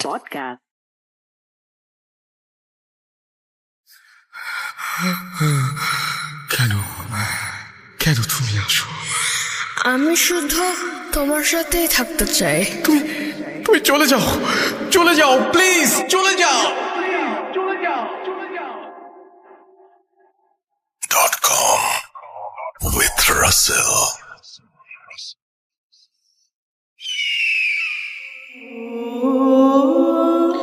আসসালামু আলাইকুম রাসেল ভাই, আশা করি আপনি ভালো আছেন আল্লাহর রহমতে। আর আশা করি পেন্ডিকের মধ্যে সবাই খুব ভালোভাবে আছেন। তো শুরুতে আমি আমার একটু পরিচয় দিয়ে নিই, কারণ এখানে আমার পরিচয়টা খুবই জরুরি। নার্সিং প্রফেশন নিয়ে এটা ব্যাকগ্রাউন্ড কাহিনীর। আমার নাম হচ্ছে সোহেল, আমার বাড়ি ত্রিপুরাতে, কিন্তু বর্তমানে কর্মরত আমি কলকাতাতেই থাকছি। কিন্তু ঘটনাটি যেটাই ঘটেছে সেটা হচ্ছে ব্যাঙ্গালোরে। যখন আমি কলেজে পড়তাম, ওটা আমার ফাইনাল ইয়ার একটি ঘটনা।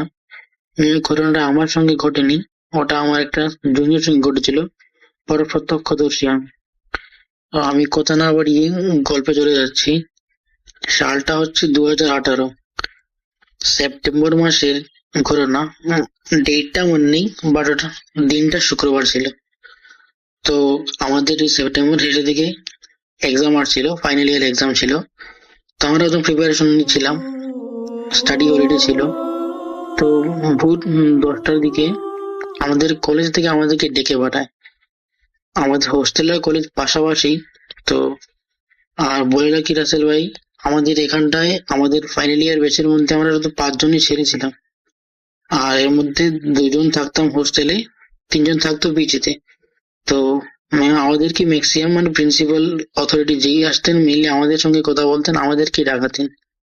তো হঠাৎ করেই 10টার দিকে কল আসে আমরা যে ম্যাম ডেকেছেন যেতে হবে। তখন আমরা দুটো বেরিয়ে যাওয়ার পথে নিচে আমাদের জুনিয়র গুলোকে পেলাম। ওরা বলছিল যে দাদা তাড়াতাড়ি যান, ওখানটায় তো একটু সমস্যা হয়ে গেছে। আমাদের ওই জুনিয়র ছেলের নাম বলছিল, আমি ওর নামটা বলছি না, ওই সব একটু ম্যাম ডাকছে আপনাকে। তো আমরা তাড়াতাড়ি করে গেলাম। যাওয়ার পর ম্যাম বললো, আমাদেরকে বললো, দেখো এই স্টুডেন্ট এই ইয়ারের আর সমস্যা হচ্ছে। দেখো তুমি তো মুসলিম, তুমি তো জানো তোমাদের কি কি হয় না হয়, আমরা ঠিক বুঝতে পারছি না। তুমি একটু ওই জুনিয়রকে জিজ্ঞেস করে তোমাদের যা করতে হয় তুমি একটু করে একটু বুঝে দাও। তো আমি আর আমার রুমমেট দূরবন্ধু একসঙ্গে গিয়ে ওখানটায় ওদের ক্লাসে ঢুকলাম, ঢুকে ওদের সঙ্গে কথা বললাম। তো যার সঙ্গে করো না, ওই ছেলেটা তখন ওখানটায় ছিল না, ওকে ওর বন্ধুরা ওখান থেকে বের করে কলেজের গ্রাউন্ড ফ্লোরে এনে রেখেছিল একটা রুমে। ওরা 4-5 জন ওর সঙ্গে ছিল। তো ওখানটায় গিয়ে আমরা জানতে পারলাম যে হয়েছিল, ওই ছেলেটা আমাদের সকাল 9:15 কলেজ স্টার্ট হতো। তো 9:15 কলেজ ঢুকে ঠিকঠাক তো 9:20-25 মধ্যে স্যার ম্যাডাম যিনি থাকতেন ঢুকে যেতেন ক্লাসের মধ্যে। কিন্তু ওই দিন হয়তো 5 মিনিট লেট হচ্ছিল। এর মধ্যে ও যার সঙ্গে ঘটনা, ওর জুনিয়র ছেলে ওর বেঞ্চমেটকে বললো যে দরজার বাইরে জানালার উপরে একটা অ্যাপেল রাখা আছে, ওটা নিয়ে আমি খাবো। তো ও বললো যে এই ঠাট্টা করছে, ফাজলামো করছে। তারপর ও গেল, গিয়ে সত্যি সত্যি একটা অ্যাপেল দেখতে পেলো ওখানটায়। ওটা নিল, হাতে নিয়ে অনেকটা অবাক হলো। কারণ আমরা আসলে ওই যে হাইব্রিড যে অ্যাপেল গুলা দেখি সাধারণত অনেক বড় হয়, অ্যাপেল পাই তৈরি করতে অনেকগুলো ওইসব যেগুলো মানে তৈরি করে না, ওই বড় বড় হাইব্রিড রকম অ্যাপেল ছিল। বাট ও হাইব্রিড অ্যাপেল থেকে খানিকটা বড় ছিল। তো ও একটু মানে ইতস্ত বোধ করে তাও নিয়ে ওকে দিয়ে দেয়। ও জিজ্ঞেস করে তুই কি করে জানলি এর ওখানটা ছিল, আমরা কেউ দেখতে পারিনি। এমনকি মানে ও বললো ওটা আমাকে আমার বন্ধু দিয়েছে খাবার জন্য। তো বেশ, ওর হাতে ও দিয়ে দিয়েছে। ও তো বললো আমাকে খাওয়াস, ও বলে না ওটা তুই খেতে পারবি না, ও এমনটা বললো। তারপর ওটাকে পুরো একা নিজে হাতে নিয়ে, আমরা যদি 3টে বাইট নিয়ে যতটা শেষ করে দিতে পারবো, ও প্রথম বাইটে অতটা শেষ করে দিল। তা দেখে ওর সঙ্গের ছেলে একটু ঘাবড়ে গেছিল। ও বলছিল কি রে, কি হয়ে খাচ্ছিস, তুই কি রাক্ষস হয়ে গেছিস নাকি, এমনটা বলছিল ওরা। ওটা খেয়ে তারপর ওর বেঞ্চমের কাছে জল চাইলো, তোরা জল দিল। এরই মধ্যে ম্যাম ঢুকে বললেন ক্লাসে, ম্যাম ছিলেন। তো ও এর মধ্যে সবাই ম্যাম অ্যাটেন্ডেন্স করছেন, ও এর মধ্যে বিড়বিড় করে কি বলছে। আর ওকে ম্যাম ডাকছেন বাট ও রেসপন্স করছে না। তো ম্যাম ওর সামনে গিয়ে দাঁড়ালেন, ওর ম্যাচুরে কি হয়েছে ওর বলে জিজ্ঞেস করে, ও কিছু বলছে না, ও জাস্ট এমনিতেই ভিডিও করে মানে বলছে। তা দেখে ম্যাম একটু ঘাবড়ে গেলেন। তো ম্যাম বেরিয়ে গেলেন। ম্যাম বেরিয়ে গিয়ে প্রিন্সিপালকে খবর দিলেন। প্রিন্সিপাল ওখানটায় আসলেন, এসে দেখলেন যে ও বসে আছে। ও ম্যামকে দেখে বলছে আমি মিষ্টি খাবো। আমি কথাটা বাংলায় বলছি, বাট আমাদের ওখানটায় সবাই জানেন ব্যাঙ্গালোরের লোকাল ল্যাঙ্গুয়েজ কানাডা ল্যাঙ্গুয়েজ। তো ওখানটায় আমাদের টিচারের সঙ্গে ম্যাক্সিমাম ইংলিশে কথাবার্তা হতো, কারণ আমরা কানাডা ল্যাঙ্গুয়েজ খুব ভালো বলতে পারতাম না। তো ইংলিশে বলতে পারতাম মেনলি কলেজে। তো ইংলিশে কথোপকথন হচ্ছিল, বাট আমি বাংলায় বলছি। তো কতক্ষণটা এমন হচ্ছিল, ওর বন্ধুরা যেভাবে আমাকে বললো যে ও ম্যামকে দেখে বললো ম্যাম আমি মিষ্টি খাবো, ও মিষ্টি খেতে ইচ্ছে করছে। তারপর ম্যাম নিজের ওখান থেকে 50 টাকা দিয়ে ওর রুমে বেঞ্চমেটকে পাঠালেন, বলে 4টে মিষ্টি নিয়ে আসো। তো ব্যাঙ্গালোরে সেই ওরকম ভালো মিষ্টি পাওয়া যায় না, সবাই জানেন রসগোল্লা আসলে কিছু পাবেন না। তখনটায় যেগুলা পাওয়া যায়, যেগুলো নর্মাল সুইটস পাওয়া যায়, ওগুলো আনলো, ও খেলো। খেয়ে এই বলতো এই জল খেলো, জল খেয়ে ম্যামকে থ্যাংক ইউ বললো। তারপর ও বসে কোরআন তেলাওয়াত করা শুরু করলো। তো মানে ও, হ্যাঁ, ও ছেলেটা ভালো, ও নামাজ পড়তো রোজ, ও এই ঠিকঠাক মতো এই ভালোভাবে পড়াশোনা করতো, সব ঠিকঠাক ছিল ওর। কিন্তু মানে ও এত ভালো যে মানে ওই কোরআন তিলাওয়াত করতে পারে, তা আমাদের কেউ জানা ছিল না ওখানটায়। ছোট থাকলে ভাই জানেন যে সবাইটা জেনে যায় কে কিরকম ছেলে, ব্যবহার কিরকম, কে কি জানে, তো ওরটা জানা ছিল না।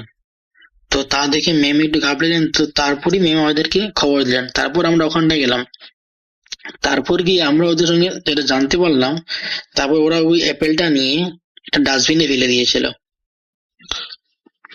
তো আমরা যতক্ষণে গিয়েছিলাম তার মধ্যে ওর বন্ধুরা ওর সঙ্গে কথা বলছিল, যারা ছিল। মেয়েরা তো তখন ঘাবড়ে একদম শেষ, তো ছেলেরাই কথা বলছিল মেনলি। তো ওর সঙ্গে ও বলছিল ওর বন্ধুদেরকে, এই তোরা কি যাবি আমার সঙ্গে আমাদের বাড়ি? তো ওর বন্ধুরা বললো, হ্যাঁ এইবার ছুটিতে বাড়িতে গেলে অবশ্যই তোর বাড়িতে যাবো না কেন, বেড়াতে যাবো নিশ্চয়ই। বলে না আমি ওখানটার কথা আমার বাড়ি বলছি, যাবি তোরা, নিয়ে যাবো তোদেরকে, সন্ধ্যাবেলা আসবি, এরকম বলছিল। তো ওরা বললো কি বলছে, কি মাথা খারাপ হয়েছে না, তাই এটাই ভাবছিল। তারপর ওরা ওকে ওই ক্লাসে সবাই ভয় পাচ্ছিল বলে নিচে নিয়ে গেল। তারপর আমাদেরকে ডাকলো, তারপর আমরা ওখান থেকে ওকে নিয়ে গেলাম। আমাদের ওখান থেকে মসজিদটা হেঁটে গেলে 2 মিনিট, খুবই কাছে ছিল। তো আমরা ওখানটায় গেলাম, দিনটা শুক্রবার ছিল, আগেই বলেছি। তো আমরা ভেবেছিলাম যে ইমাম সাহেবকে পেয়ে যাবো, কিন্তু পাইনি। ওখানটায় গিয়ে দেখি শুধু আমাদের মুয়াজ্জিন সাহেব আছেন। তো যাওয়ার সময় যে ঘটনা, তা আমাকে একটু বলি। ও যাচ্ছিল ভালো, ও বললো যে আমাদেরকে বললো যে সোহেল ভাই দেখো ওরা কি বলছে, আমি কি জানি কি বলছে, ম্যামকে কি বললো আমি জানি না, আমাকে বলছে মসজিদে নিয়ে যেতে, জুম্মার টাইম হয়নি, আমি স্নান করিনি, এখন কেন যাবো, জুম্মা তো একটা, এখন তো বাজে বেলা 10টা, পরে গেলেই তো হতো না। তো আমি ওকে বুঝলাম, ঠিক আছে ভাই চল যাচ্ছি, দেখে আসি, মসজিদ সাহেব ডেকেছেন তাই যাবো আমার ওখানটায়। তো গিয়ে মশা কি বললেন, তো মসজিদ সাহেব দেখে বললেন হয়তো ওর সঙ্গে কিছু খারাপ কিছু লেগেছে বা কিছু হয়েছে ওর।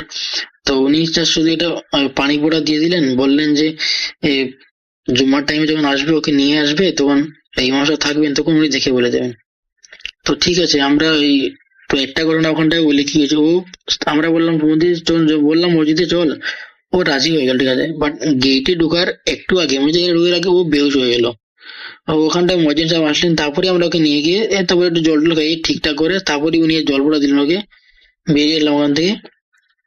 তারপর যে ঘটনা হচ্ছে, আমি যেহেতু ভূত শুনি, তো সবারই একটু ওই ভৌতিক কৌতূহলটা থাকে, তো সেটা আমারও ছিল। তো আমি কলেজে গিয়ে ওই অ্যাপেলটা কোথায় ফেলেছে ওরা, আমি ওটা দেখতে চাইলাম।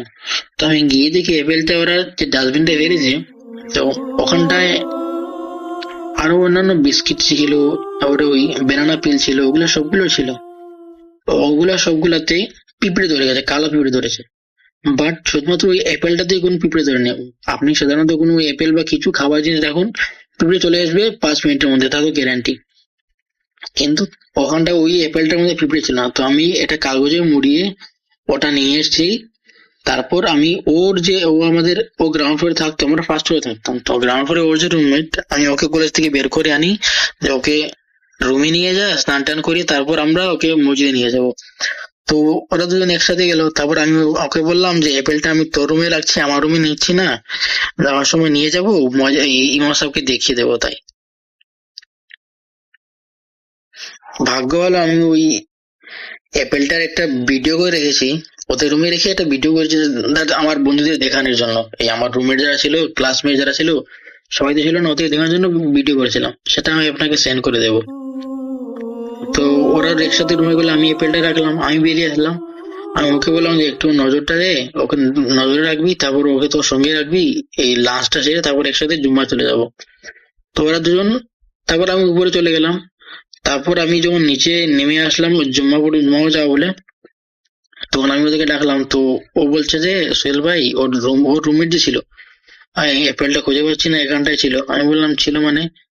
তো ও বললো যে দেখো, আমি আর অত একসাথে রুম থেকে বেরিয়ে লক করে গেছি, চাবি আমার সঙ্গে ছিল, ও স্নান করে আমার জন্য বাইরে দাঁড়িয়ে ছিল, আমি এসে রুম খুললাম, কিন্তু রুমে অ্যাপেল নেই। তো তা শুনে তো আমি রীতিমতো মানে ঘাবড়ে গেছিলাম যে আমি কোনো কি বিপদ ডেকে আনলাম আমার জন্য, না বাকি সবার জন্য। তা আমি বললাম ভাই ঠিক আছে তাহলে চলো আপাতত যাই, জুমার নামাজটা আদায় করি, তারপর ইমাম সাহেবের সঙ্গে কথা বলে দেখা যাবে কি হবে। তো ও তখন একদম ঠিকঠাক, কোনো বাজে কথা নেই, কোনো উল্টা কথাবার্তা নেই, কিছু নেই, সব ঠিকঠাক আছে ওর। ওখানটায় গেলেও ভালোভাবে নামাজও পড়লো। তো তারপর নামাজ পড়ে আমরা একটু টাইম নিয়ে ইমাম সাহেবের সঙ্গে কথা বললাম যে এই ঘটনা এই হচ্ছিল। তো উনি একটু খানিকক্ষণ দেখলেন, ওকে একটু ফুটু দিলেন, একটু জল পড়া দিলেন, আর একটু তেল পড়া দিলেন, বললেন ওই তেলটা ওকে 3 দিন লাগাতে আর এই জলটা খেতে। তো আর বললেন যে ও হয়তো কোনো একটা জায়গা দিয়ে এসছিল বা ক্রস করছিল যেখানটায় কোনো খারাপ ছায়া ছিল বা কিছু ছিল, তাই হয়তো ওর উপর একটা আশা করছিল, বাট এই ময়দিন সাহেব যা দিলেন তাতেই অনেকটা সে ছেড়ে গেছে হয়তো।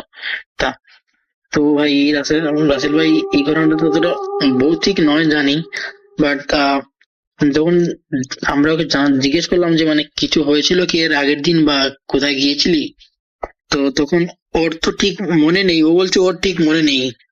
ও তো বলছিল যে ওকে নর্মালি কলেজ গিয়েছিল, কলেজ থেকে তারপর জিম গিয়েছিল, অতটুকুই বলে, জিম থেকে চলে এসলো, খেয়ে টেয়ে স্নান করে পড়তে বসছিল, এতটুকুই। ওর সঙ্গে আরেকটা যে ওর জিম পার্টনার ছিল ওকে জিজ্ঞেস করলাম, তো ও বলছিল যে ওরা আসার সময় ও এখানটায় দাঁড়িয়ে, মানে ওই যেখানটা জিম দিয়ে যেত এখানটা কিছু পরিত্য জায়গা ছিল, পরিত্য ওখানটা খারাপ জায়গা নয়, মানে ওখানটায় জমি ছিল, এমনি পড়েছিল, সবাই যাতায়াত করতো, বাট ও ওখানটায় পেচ্ছাপ করেছিল। তো ও বলছিল পেচ্ছাপ করেছিল, এতটুকু, আর কিছু নয়। তো আমরা সবাই বললাম যে হ্যাঁ হয়তো ওখানটায় কিছু একটা ছিল, ও পেচ্ছাপ করে হয়তো ওটা রেগে গিয়েছে, তাই ওর উপর আসর করেছে। তো রাসেল ভাই এই ছিল ঘটনা। এই ঘটনা খুবই ভৌতিক নয় তা আমি জানি, জাস্ট একটা এক্সপিরিয়েন্স আমরা শেয়ার করলাম। অ্যাকচুয়ালি অনেকদিন ধরে শেয়ার করার ইচ্ছা ছিল কিন্তু পারিনি, কর্মসূত্রে জানেন আমাদের এই নার্সিং স্টাফে তো বর্তমান সিচুয়েশন আমি বুঝতেই পারছেন এই প্যান্ডেমিকে, তো তার জন্যই। আর ইনশাল্লাহ যদি কোনোদিন বাংলাদেশে আসি আপনাদের শোতে আসবো।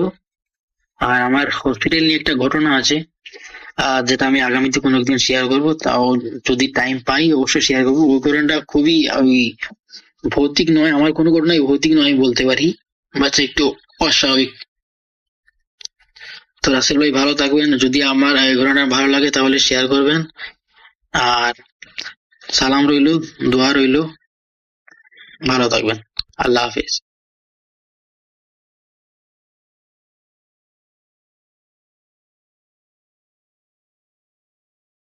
Entertainment is a must. শুনুন স্বাধীন পডকাস্ট।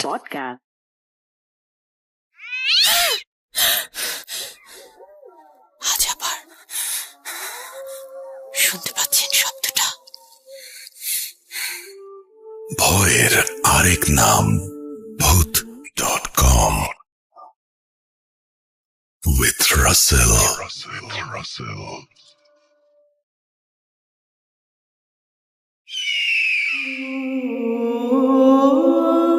আসসালামু আলাইকুম রাসেল ভাইয়া, আমি গল্পটা পাঠাচ্ছি।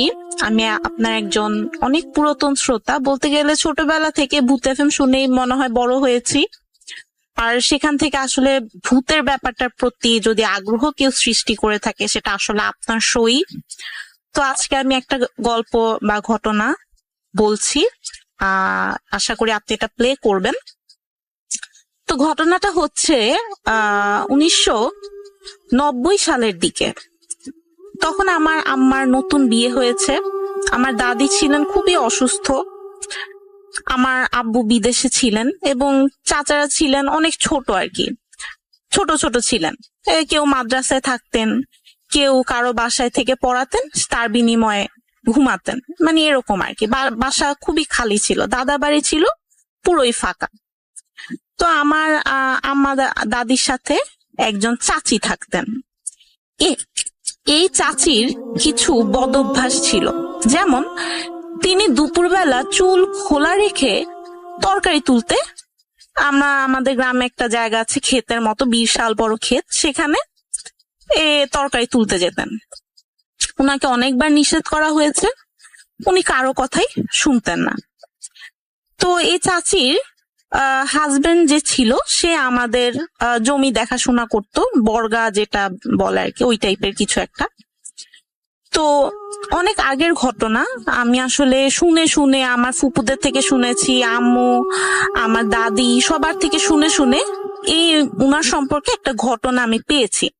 আমাদের বাড়িতেই, দাদা বাড়িতেই ঘটা, খুবই সত্যি একটা ঘটনা, মানে একদম সবাই স্বীকার করেছে, সবাই বলেছে যে আমরা দেখেছি। তো ঘটনাটা এরকম, একদিন এটা ছিল রমজান মাসেই ছিল, শীত ছিল তখন, খুব বেশি শীত না, মানে হালকা পাতলা শীত ছিল। তো আমার দাদি, আম্মা এবং এই চাচি একসাথেই ঘুমাতেন। চাচি নিচে ঘুমাতেন, আমার আম্মু আর দাদি উপরে ঘুমাতেন। একদিন তাহাজ্জুদের নামাজ সবাই একসাথে পড়তেন, খুব রেগুলারলি পড়তেন, তাহাজ্জুদ, ফজর কিছুই বাদ দিতেন না। তো একদিন তাহাজ্জুদের সময় আমার আম্মু আর দাদি ঘুমেছিলেন। এই চাচির কি মনে হলো, উনি কিন্তু এই কাজ কখনো করতেন না, কিন্তু সেদিন কি হয়েছিল কে জানে, উনি তাহাজ্জুদের সময় একাই উঠলেন। উঠে একটা কুপি নিয়ে অনেক দূরে, মানে অনেক দূরে না, মানে কাছেই, কিন্তু আমার কাছে দূরে মনে হয়েছে ওই পুকুর ঘাটটা, ওখানে গেলেন একাই। গিয়ে উনি অজু করছেন, তাহাজ্জুদের নামাজ পড়বেন, অজু করছেন। তো এমন সময় উনি উনার ভাষ্য মতে, উনার থেকে আমি যেটা শুনতে পেয়েছি, উনি নিজে বলেছেন যে আমি যখন অজু করছিলাম আমি দেখতে পেলাম ঠিক আমার মতোই একটা মেয়ে পুকুরের অপর প্রান্তে দাঁড়িয়ে আছে, একদম আমার মতো শাড়ি, হাতে একটা কুপি, হ্যাঁ একদম আমার মতোই একটা কুপি হাতে একদম দাঁড়িয়ে আছে এবং মিট মিট করে হাসছে।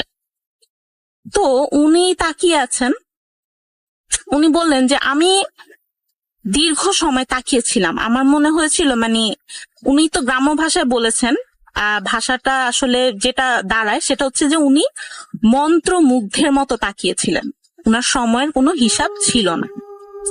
এভাবে তাকিয়ে থাকার পর আমার ওই যে চাচি, উনার নাম ছিল তহুরা চাচি, কিছুক্ষণ তাকিয়ে থাকার পরে উনার মানে উনি আর একটা তন্দ্রা ভেঙে গেল আর কি। উনি মানে তাকালেন আবার ঠিক করে, এবার উনি দেখতে পেলেন যে আসলে ওটা কোনো মহিলা না, ওটা মনে হচ্ছে যে মানে কিছু বোঝা যাচ্ছে না, মনে হচ্ছে কিছু একটা দাঁড়িয়ে আছে, ওটা একটা হাত পা, উনি মানে মনে হচ্ছে কি পুরো শরীরটা একসাথে পরিবর্তন হচ্ছে, এরকম কিছু একটা মনে হচ্ছে যে খুব, মানে উনি বুঝিয়ে বলতে পারেন না, মানে উনি বললেন যে উনার কাছে মনে হলো জিনিসটা মানে চেঞ্জ হচ্ছে, উনি বুঝতে পারছেন না, একটা অন্ধকার কিছুতে পরিণত হলো এবং উনাকে ডাকছে, হাত দিয়ে ডাকছে।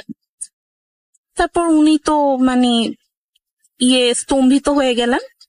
তারপরে উনার কাছে মনে হলো, মানে উনার কথা শুনে যা বুঝলাম, উনার কাছে মনে হলো যে উনি হাওয়ায় ভর করে সেই জিনিসটার দিকে এগিয়ে গেলেন। এরপর উনার কিছুই মনে নেই। আচ্ছা, এবার আমার দাদি আর আমার আম্মা যেটা বলেন যে উনারা তো একটা সময় মানে ঘুম থেকে উঠলেন, উঠে উনারা দেখলেন তহুরা চাচি নেই। উনারা ভাবলাম হয়তো বাইরে গেছে, আচ্ছা যেতেই পারে, হয়তো ওয়াশরুমে গেছে, হ্যাঁ সকালবেলার কোনো কাজকর্মের জন্য গিয়েছে। উনারা উঠলেন, উনারা উঠে অজু করতে যাবেন, এমন সময় এমন একটা হাওয়া বইলো, এমন একটা ঝড় হলো, গাছে গাছে বাড়ি খাচ্ছে।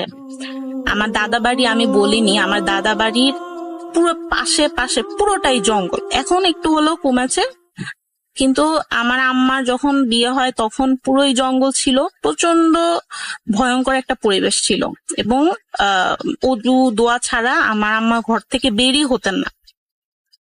যাই হোক, তো প্রচন্ড ঝড় হচ্ছে, মনে হচ্ছে ঘরের ছাদের উপর ঠাস ঠাস করে মনে হচ্ছে যে তাল পড়ছে না ইট পড়ছে, কিছুই বোঝা যাচ্ছে না, প্রচন্ড শব্দ, এবং মানে আমার দাদি আম্মু ঘর থেকে বেরিয়ে হতে পারলেন না।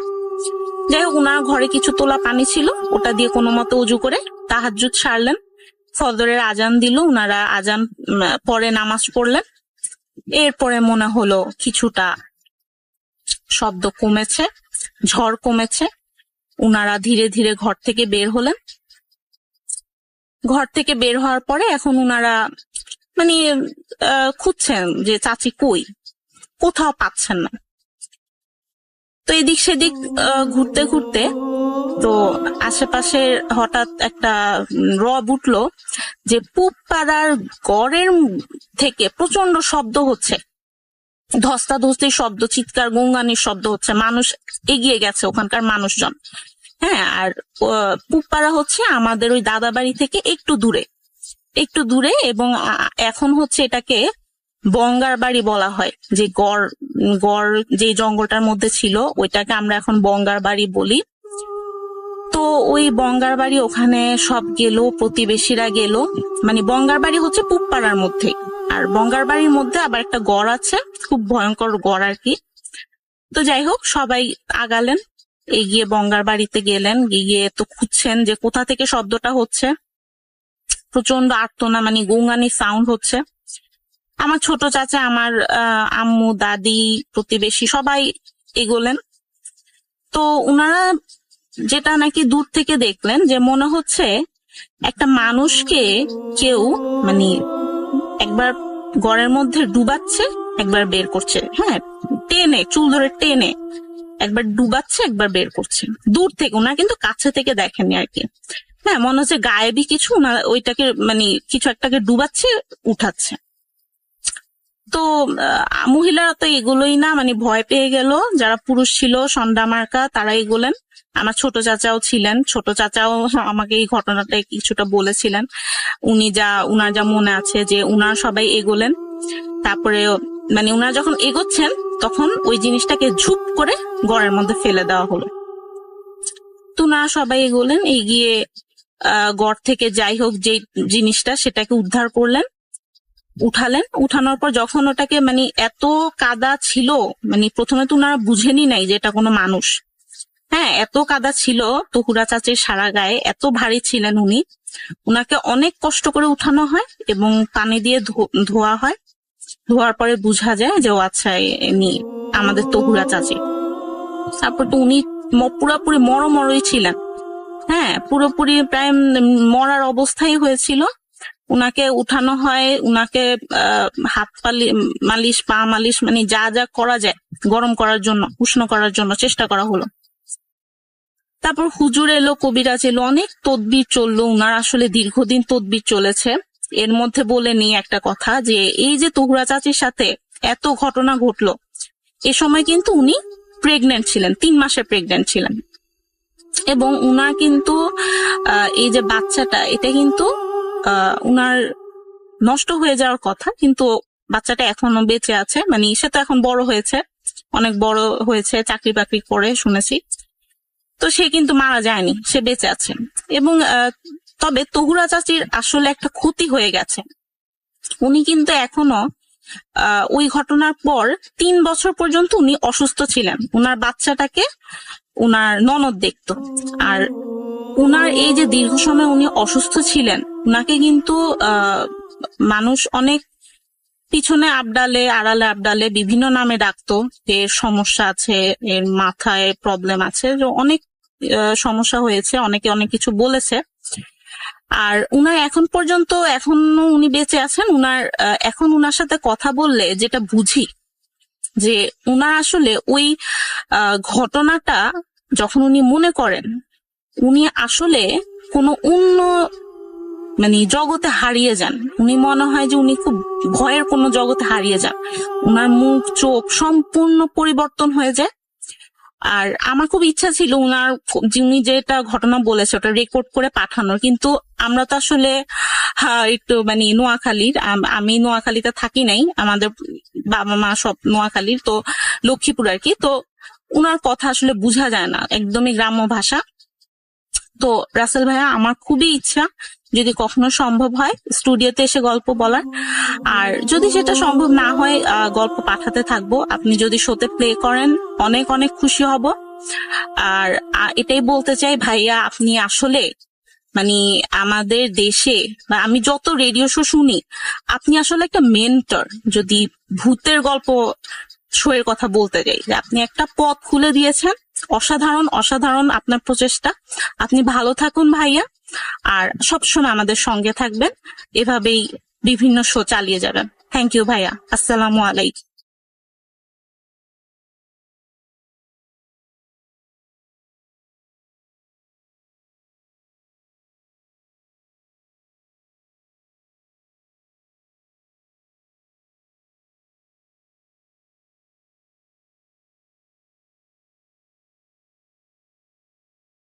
Entertainment is a must. শুনুন স্বাধীন পডকাস্ট।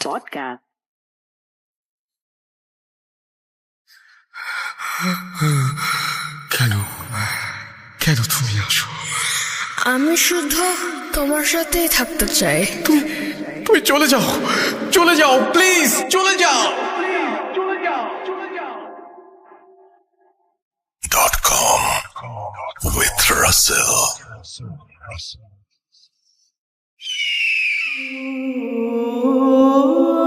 আসসালামু আলাইকুম রাসেল ভাই, আশা করি ভালো আছেন। আপনি সবসময় ভালোর দলে। ভুট.com এর সকল লিসনারকে জানাই শুভেচ্ছা। আমার নাম মোহাম্মদ রাকিব হাসান, সাথিয়া থানা, গৌরীগ্রাম। তো আমার সাথে ঘটে যাওয়া একটা ঘটনা আপনাকে আজ শেয়ার করব। ভালো লাগলে আপনি অডিও ক্লিপটা চালু করবেন। তো ঘটনার একটু আগে বর্ণনা দিয়ে নেই। তো আমার ছোটবেলা থেকেই একটা নেশা ছিল, মাছ ধরার নেশা। তো আমি স্কুল পালিয়ে মাছ ধরতে যেতাম। তো মাছ ধরার স্থানটা হলো আমাদের একটা বিল। তো বিলে 10-12টা ডোবা আছে, সেই ডোবা থেকে মাছ ধরা যেত। তো ডোবাগুলো এমনকি স্যালো মেশিন দিয়ে ছেঁচে তারপরে মাছ ধরা যেত, অনেক মাছ পাওয়া যেত।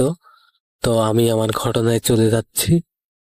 তো আমার বয়স যখন 15 থেকে 16 বছর, তো আমি ওই সময় মানে একদিন মাছ ধরতে যাই। মাছ ধরার যাওয়ার পরে তো আমি মাছ ধরি, সারাদিন মাছ ধরার পরে অনেক মাছ পাই। তারপরে বাড়ি চলে আসি। এমনকি বাড়ি চলে আসার পরে তো খাওয়া দাওয়া করার পরে আমি ঘুমিয়ে পড়ি। তারপর সকালবেলা যেহেতু প্রতিদিনকার মতোই আমি স্কুলে যাই, তো আমার এক ভাই আমাকে অফার করে যে তুই প্রতিদিন মাছ মেরে দিবি, আমি তোকে 300 টাকা দেব আর তোকে খাওয়ার জন্য অনেক মাছ দেব। তো আমি বলি ঠিক আছে, আমি তাহলে যাব। তো আমি মাছ ধরার জন্য স্কুল করে তারপরে চলে যাই বিকালের দিক, মানে 12টা 12:30 ওই দিক চলে যাই। যাওয়ার পরে তো আমি সারাদিন মাছ ধরি। মাছ ধরার পরে তো সন্ধ্যার সময় আমি মাছ বাড়িতে নিয়ে আসি। নিয়ে আসার পরে তো আমি যখন আসি, তো আসার সময় আসার পথে তো একটা পাওয়া যায় বাঁশঝাড়। তো বাঁশঝাড় ওইখান থেকে মনে হচ্ছিল অনেক একটা সুগন্ধীয় মাংসর বাসনা, মানে মাংসর গন্ধ পাওয়া যাচ্ছে। তো আমি ভাবি হয়তো ওই বাড়িতে পাশের বাড়িতে কেউ মাংস রান্না করছে, তাই এরকম সেন্ট পাওয়া যাচ্ছে বা এরকম বাসনা আসছে। তো আমি কিছু না ভেবে তো তারপরে বাড়ি চলে আসি। বাড়ি চলে আসার পর প্রতিদিনের মতনই খাওয়া দাওয়া করে ঘুমিয়ে পড়ি। ঘুমিয়ে পড়ার পর তার পরের দিনও মাছ ধরার কথা ছিল। তো আমাকে সেই ভাইয়া বলে কি যে রাকিব, কাল তো পুষ্কুনি সেচতে হবে, তো তোকে রাতে এখানে থেকে তারপর মাছ ধরতে হবে। তো আমি বলি ঠিক আছে ভাই, তাহলে রাতে আমি থাকবো, রাতে থেকে তারপর মাছ ধরবো। যেহেতু আমার মাছ ধরার নেশা অনেক ছিল, তাই আমি কিছু না ভেবে মাছ ধরি। মাছ ধরার পরে তো আমরা রাতে 1-1:30 পর্যন্ত মাছ ধরার পরে ঘুমিয়ে পড়ি। ঘুমিয়ে পড়ার পর প্রথম দিন যাক ভালোই ছিল, বেশি একটা কিছু হয়নি। তারপরের দিন আমরা তো ওইভাবেই মাছ ধরি। রাত প্রায় 3টা পর্যন্ত মাছ ধরার পরে মাছ ধরার যে খাঁচা আছে আর কি, পাশের খাঁচা, আমাদের এই গ্রামের অঞ্চলে খাঁচা বলে, তো ওই খাঁচায় আমরা অনেক বড় বড় মাছ মানে পানিতে জিয়ে থুই, মানে যাতে মাছটা না মারা যায়। তো জিয়ে থোয়ার পরে মাছটা ভালো থাকে। তো আমরা যখন ঘুমিয়ে যাই সবাই, তো আমি একটা আওয়াজ শুনতে পাই, খটখট খটখট আওয়াজ, মানে কি যেন ভাঙছে সেরকম আওয়াজ। তো আমি মানে ভাবি যে হয়তো এখানে অনেক মাছ আছে, শিয়াল আসতে পারে। তো আমি ভাবি নেই যে হঠাৎ করে এরকম একটা অলৌকিক ঘটনা ঘটে যাবে আমার সাথে। তো আমি যথারীতি ভাবছি যে হয়তো শিয়াল আসছে, তাই আমি একটু লাইটটা জ্বালিয়ে আবার অফ করে দেই। তো যখন সবাই ঘুমিয়ে পড়ছিল, তখন আমি ঘড়ির দিকে দেখি নাই কয়টা বাজে। তো আমি আবার ঘুমিয়ে পড়ি। ঘুমিয়ে পড়ার পর তারপরে সকালবেলা হয়ে যাওয়ার পরে তারপরে আমরা যে খাঁচায় মাছ রাখছিলাম, একদম বিশ্বাস করেন রাসেল ভাই, তো খাঁচার মুখ যেরকম আমরা বেঁধে রাখছিলাম একদম ওই রকমই আছে, কিন্তু খাঁচার মধ্যে একটাও মাছ নেই। আমরা যত মাছ রাখছিলাম একটাও মাছ নেই, শুধু মাছগুলোর মাথা আছে, শুধু কাটা মাথাগুলো আছে, তাছাড়া আর কিছুই নেই। তো আমরা ভাবি যে হয়তো কেউ এটা শয়তানি করে করছে বা আমাদের সাথে শত্রুতাই করে করছে, তো আমরা কিছু ভাবি না। আমরা যথারীতি মানে এটা নিয়ে আর মাথা ঘামাই না, যেহেতু ওইখানে অনেক অল্প মাছ ছিল, সেই জন্য আমরা কিছু ভাবি না। তো তারপরের দিন আমরা প্রায় রাত 2:30 পর্যন্ত মাছ ধরার পরে ঘুমিয়ে যাই। ঘুমিয়ে যাওয়ার পরে তো আবার রাত্রে একটা শব্দ শুনতে পাই, কর্মর কর্মর শব্দ। তো আমি ভাবছি যে হয়তো শিয়াল আসছে, সেই জন্য এরকম শব্দ হচ্ছে। তো আমি যথারীতি ঘুমিয়ে যাই। সকালবেলা ঠিক আগের দিন যেরকম দেখছিলাম আজকেও সেই রকম, মানে সকল মাছের মাথা আছে কিন্তু মাছ নাই, খাঁচাটা যেরকম রাখছিলাম ওই রকমই আছে। তো আমি আমার সেই ভাইকে বলি, ভাই আমি তো রাত্রে এরকম শব্দ শুনছিলাম, তো আজকে রাত্রে যদি এরকম শুনতে পাই তাহলে তোমাদের সবাইকে ডাক দেব। আমরা ওইখানে ঘুমাতাম 4 জন মানুষ, মানে একটা বিলের মধ্যে ফাঁকা জায়গায় 4 জন মানুষ থাকতাম, আর একটা লোকও থাকতো না, মানে শুধু আমরা 4 জন ছাড়া ঘুমোতাম, তাছাড়া আর কেউ ঘুমোতো না। তো আমরা ওইখানে তো আবার তারপরের দিন রাত যেহেতু সন্ধ্যার সময় খাওয়া দাওয়া করে আমরা মাছ ধরি। মাছ ধরার পরে আমরা সেদিন প্রায় রাত 1:30 পর্যন্ত মাছ ধরি। তারপর মাছ ধরার পরে তো আমরা যথারীতি ঘুমিয়ে পড়ি। তো আবার রাত্রে এক শব্দ, সেই কর্মর শব্দ। তো আমি আমার সেই ভাইকে ডাক দিই যে ভাই দেখো আবার আজকে এরকম শব্দ হচ্ছে, প্রতিদিনই আমি এই শব্দ শুনতে পাই। তো বলে যে ওঠো, উঠে চলো দেখি কি। তো আমরা তারপর আস্তে আস্তে উঠে তারপরে যে ডোবার দিকে যাই, তো দেখেছি একটা আলো, বড় একটা আলো এসে খাঁচার উপর পড়ে। খাঁচার উপর পড়ার পরে অটোমেটিকলি মাছগুলো খাঁচার মধ্যে থেকে কোনো মুখ খোলা ছাড়াই বের করে শুধু মাছটুকু ছাড়িয়ে মাথা রেখে খেয়ে ফেলে। মানে বোঝা যায় না, কিন্তু মানে দূর থেকে বোঝা যাচ্ছে যে খাচ্ছে আর কি। মানে একটা কিরকম আলো, আগুন যেরকম লাল সেরকম আলো এসে বোঝা যায় যে মাছগুলো খাচ্ছে। তো আমি আমার সেই ভাইকে বলি যে ভাই জোরে জোরে লাইট মারবো। তো সে বলে না, লাইট মারার দরকার নাই, তুমি এইখানে থাকো, আমি দেখে আসি ওখানে কি। তো আমি যথারীতি বড় ভাই তার কথা মতো সেখানে বসে থাকি। তো আমি প্রায় 10 মিনিট বসে থাকার পরে 20 মিনিট চলে যায়, 30 মিনিট হয়ে যায়, এভাবে 1 ঘন্টা হওয়ার পরে তারপরে যেহেতু ভাই ফিরে আসছিল না, আমি সামনের দিকে ডোবার দিকে যাই। তো আমি যাওয়ার পরে দেখি যে ভাই অজ্ঞান হয়ে পড়ে আছে ডোবার মধ্যে, মানে মাথা কেঁদো, মানে কাদা মাটি লেগে আছে, অনেক নাক দিয়ে রক্ত পড়ছে। তো আমি তো ভাইকে মানে যে জাগানোর চেষ্টা করি, পারি না। আমি অনেক ছোট ছিলাম, তো আর 2 জন ছিল, মানে আমরা যেখানে থাকতাম একটা ছোট ঘর, সেইখান থেকে 2 জনকে ডাক দিই। ডাক দেওয়ার পরে তো 2 জন এসে ধরার পরে তারপর নিয়ে গিয়ে তারপর যেহেতু ঠান্ডা ছিল তা হাত পা মানে যে ঘষে ঘষে গরম করার চেষ্টা করি। তারপর সকালে জ্ঞান ফেরার পর আমি ভাইকে জিজ্ঞেস করি যে ভাই তোমার সাথে কি হয়েছিল। তো বলে যে আমি যখন ওইখানে যাই তো দেখতে পাই একটা কালো অবয়ব আমার সামনে মাছ দাঁত দিয়ে চিবিয়ে খাচ্ছে। তো আমি কে জিজ্ঞেস করার পরে সে আমাকে 2 হাত দিয়ে কাঁধার উপর একটা জোরে আছাড় মারে। তো আমি তখনই সেন্সলেস হয়ে পড়ে যাই। তো আমার আর কিছুই মনে নাই। তো তো ভাই ঘটনাটা এখানে শেষ হতে পারতো, কিন্তু না। তো রাসেল ভাই, তারপরে আমরা আবার মাছ ধরা শুরু করি। এটা না ভেবে তারপরে আবার আমরা মাছ ধরা শুরু করি যে কালকে একলা ছিল, একলা গেছিল, আজকে তারপর আমরা 4 জন যাব। তো তারপরের দিনও ঠিক সেই একই শব্দ শুনতে পাই। তো আমরা 4 জন একসাথে উঠি। ওঠার পরে তো আমরা সেই খাসার দিকে যাই। যাওয়ার পরে তো একটা বড় একটা আলো যখন খাসার ওইখানে আসে, তো আসার পরে মাছগুলো আবার ওইভাবে বের করে যেহেতু খায়, তো আমরা 4 জনই সামনের দিকে এগোচ্ছি। এগোনোর পরে তো আমি দেখতে পাই রাসেল ভাই যে অবয়বটা, চোখ দুটো লাল টকটকে এবং মনে হচ্ছে যে আমাদেরকে ছিঁড়ে ছিঁড়ে খাবে। তো আমরা 4 জন যেহেতু ছিলাম, তো তারপরে সে ভ্যানিশ হয়ে যায় আমাদের সামনে। তো তারপরে দিন আমাদের 4 জনেরই অনেক জ্বর ছিল। এই ছিল আমার ঘটনা। ভালো লাগলে অডিও ক্লিপটা প্লে করবেন রাসেল ভাই। আসসালামু আলাইকুম। food.com দীর্ঘজীবী হোক। আসসালামু আলাইকুম রাসেল ভাই।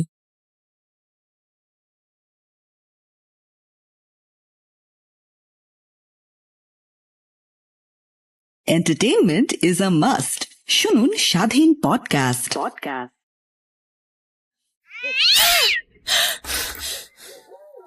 আজ আবার শুনতে পাচ্ছেন শব্দটা?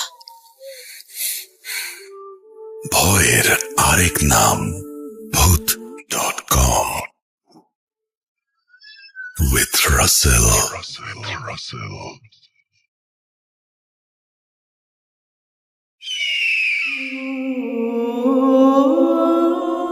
আলাইকুম, আমি ইসরাত জাহান সাফিয়া। আমি ময়মনসিংহ থেকে বলছি। আজ আমার এবং আমার বোনের জীবনে ঘটে যাওয়া এক ভৌতিক অভিজ্ঞতা শেয়ার করছি। কথা না বাড়িয়ে সরাসরি ঘটনায় চলে যাই।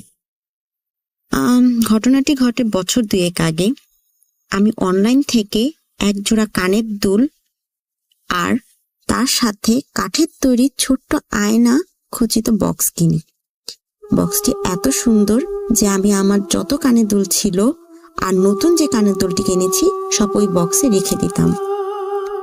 আমার ছোট বোন বায়না করলো ওই নতুন কানের দুল জোড়া সে আগে পরবে। আমি মানা করিনি। ও 2-1 দিন পরার পর আমাকে বলে, আপু আমি আর কানের দুলগুলো পরবো না, আমি ব্যথা পাচ্ছি, আমার যন্ত্রণা হচ্ছে, মনে হচ্ছে আমার কানটা ছিঁড়ে যাচ্ছে। আমি ওর কথায় পাত্তা দিলাম না, বললাম যা রেখে দে, ওই বক্সে ঢুকিয়ে রাখ। একদিন আমিও হঠাৎ শখ করে ওই কানের দুল দুটি পরলাম। 2-1 দিন পরার পর হঠাৎ আমিও খেয়াল করলাম যে আমি ব্যথা পাচ্ছি, মনে হচ্ছে কানটা আমার ভারী হয়ে যাচ্ছে আর কানের লতিটা যেন লাল আর গরম হয়ে যাচ্ছে। তাই ভাবলাম যে আচ্ছা কানের দুলটা খুলে আবার বক্সে রাখি, তারপর আবার কিছুদিন পরে পরবো। কানের দুলটা খুলে রাখবো বলে সেই কাঠের বক্সটা খুলি। দুলগুলো খোলার আগে হঠাৎ চোখে পড়ল সেই বক্সের আয়নার দিকে। দেখলাম কানটা লাল হয়ে আছে আর দুলগুলো যেন আকারে বড় হয়ে গিয়েছে আর যেন ভারী হয়ে গিয়েছে। আমি অবাক হয়ে গেলাম। আমি তো অনলাইন থেকে খুব পাতলা সিম্পল একটা কানের দুল কিনেছি, তাহলে সেটা এত বড় ভারী কিভাবে হবে? আমি সাথে সাথে আমার ড্রেসিং টেবিলের আয়নাতে চেক করলাম, দেখলাম সব নর্মাল, পাতলা হালকা সেই কানের দুলটা। এবার আমি সন্দেহ দূর করার জন্য আমি আমার ছোট বোনকে ডাকি, বলি তোর কানের ব্যথাটা কি কমেছে? ওইটা আমার দিকে তাকিয়ে বলে, না আপু এখনো কমেনি, আমি প্যারাসিটামল খাচ্ছি। ওকে বললাম এবার এক কাজ কর, তুই আরেকবার এই কানের দুলটি পর। ও বলল আচ্ছা ঠিক আছে পড়ছি, তবে খুলে ফেলবো কিন্তু এখনই। আমি ঠিক আছে তুই আগে পড়ার পর এই বক্সের আয়নার দিকে তাকা। তাকে দেখ। ও কিছুক্ষণ পর আমার দিকে বড় বড় করে তাকিয়ে বলে, আপু, কানের দুলজোড়া এত বড় আর ভারী দেখাচ্ছে কেন? আমি ওর কথায় কানের দিকে তাকালাম আর একবার সেই আয়নাটির দিকে তাকালাম। দেখলাম সব ঠিক আছে। আমি খালি চোখে আমার কাছে সেটা বড় মনে হচ্ছে না। ওকে বললাম, এবার ড্রেসিং টেবিলের আয়নার দিকে তাকাতো, দেখতো কিছু দেখতে পাস কিনা। ও বলে, না, এখন তো সব নর্মাল দেখাচ্ছে। এবার আমি বললাম, এখন আমি পরবো আর বক্সটির দিকে আমি তাকাবো। সে আয়নাতে তুই খেয়াল করবি যে তুই খালি চোখে দেখতে পাস কিনা যে কানের দুলটি ভারী আর বড় দেখাচ্ছে কিনা। আমি বললাম, তুই দেখতে পাস এখন কানের দুলটি যে ভারী আর বড় হচ্ছে? ও বলে, না তো, আমি দেখতে পাচ্ছি না, সব নর্মাল। তার মানে আমরা দুজনই বুঝলাম যে ওই কানের দুল জোড়াটি পরে যে বক্সের আয়নার দিকে তাকাবে সে ওই দুলটি বড় আর ভারী দেখতে পাচ্ছে, আর অন্য কেউ সেটা দেখতে পাচ্ছে না। খালি চোখে সব নর্মাল, সেটা ড্রেসিং টেবিলেই হোক আর সেটা কানের দুল না পরেই হোক। এবার ও বলল, আপু, কিছু সমস্যা আছে। আমিও বললাম, আমি একবার ভেবেছিলাম বোধহয় আয়নার প্রবলেম, যে কিছু আয়না আছে না যে যে কাছের জিনিসকে অনেক বড় দেখায়, আবার অনেক দূরের জিনিসকে অনেক কাছে দেখায়, বা এরকম আমি ভেবেছিলাম যে এই টাইপের আয়না হতে পারে। ও বলল, শোনো আপু, একটা কাজ করি, আমাদের যে তালিমের হুজুর আন্টি আছে ওনার সাথে কথা বলি। ঠিক আছে, বলি। তো ওই আন্টিটার কাছে আমি গেলাম, আমরা সব খুলে বললাম যে এরকম সমস্যা, কি করা যায়। উনি বলল যে তোমরা এক কাজ করো, ওই কানের দুল আর ওই বক্সটি আমার কাছে নিয়ে আসো। নিয়ে উনি কিছুক্ষণ দেখলেন, দেখার পরে বললেন, তোমরা আমার সাথে আগামীকাল দেখা করো। আমরা ওনার কথা মতো পরের দিন দেখা করতে গেলাম। উনি বললেন যে এই কানের দুল আর বক্সটি একটি জিনের, তোমাদের কুফরি করার জন্য ওই জিনটিকে কেউ লেলিয়ে দিয়েছে। আমি অবাক হলাম, আমি অনলাইন থেকে কিনলাম, তাহলে এই জিনিসটা কে পেল বা কে আমাকে কুফরি করলো আমি বুঝলাম না। উনি বললেন, হয়তো অনলাইন থেকে তুমি যে অর্ডার করেছো তোমার কাছের কেউ তোমাদের দুই বোনকে ক্ষতি করার জন্য হয়তো কুফরি করেছে, তারপর সে তোমাকে এনে দিয়েছে। আমি বললাম, আমি তো এটি ডেলিভারি তো আমার ডেলিভারি বয় এসে আমাকে দিয়ে গিয়েছে। ওই হুজুর আন্টিটি বললেন, তুমি তাকে দেখেছো? আমি বললাম, না, ঠিক খেয়াল করিনি, অতটা ভাবিনি। আচ্ছা, যে এটি তোমাকে দিয়েছে বা যেভাবে হোক, যে মাধ্যমেই হোক তোমার কাছে পৌঁছেছে, উনি তোমার ক্ষতি চেয়েছেন। তোমরা দুই বোনের মধ্যে যদি এই কানের দুল কেউ টানা 4 থেকে 5 দিন পড়তে, তাহলে তোমাদের ক্ষতি হতো। এখন আমাদের চিন্তা লাগছে যে আসলে কি আমাদের কোনো ক্ষতি হবে কিনা। বা উনি বলেন, না, হুজুর আন্টি বলেন, না, তোমরা চিন্তা করো না, আমি ওটা তোমাদের কুফরি থেকে কাটিয়ে নিয়েছি, কোনো সমস্যা হবে না আশা করি। তবে হ্যাঁ, তোমরা সাবধানে থেকো, আমি এখনো সেটা খুঁজে পাইনি কে তোমাদের ক্ষতি করতে চাচ্ছে। এই ছিল আমাদের দুই বোনের ঘটনা। যদি ভালো লাগে তাহলে শেয়ার করবেন। ধন্যবাদ।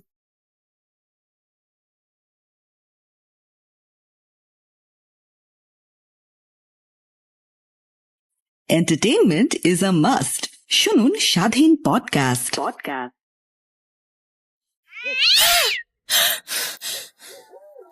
আজ আবার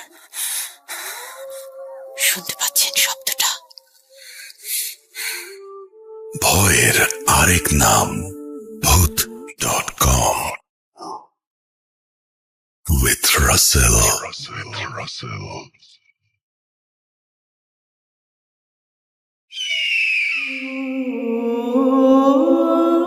আসসালামু আলাইকুম রাসেল ভাই, আশা করি আপনি ভালোই আছেন। আমি সোহাগ মাহমুদ উত্তরা থেকে বলছিলাম।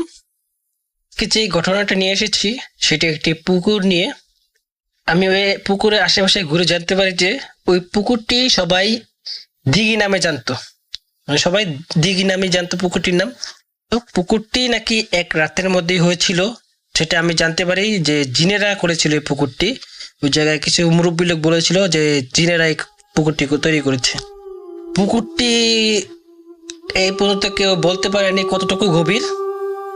পুকুরটিতে একটি মাছ ছিল যেটি আনুমানিক 6 ফুটেরও বেশি ছিল, যেটির কপালে সিঁদুর দেওয়া ছিল। দেখতে খুবই ভয়ানক ছিল, কারণ 6 ফুটের একটি মাছ কত বড় হতে পারে এটা আপনি সবাই জানে। মাছটি দেখে একটি লোক খুবই লোভ করে, যার কারণে ওই মাছটি শিকার করার জন্য সে প্রস্তুতি নেয়।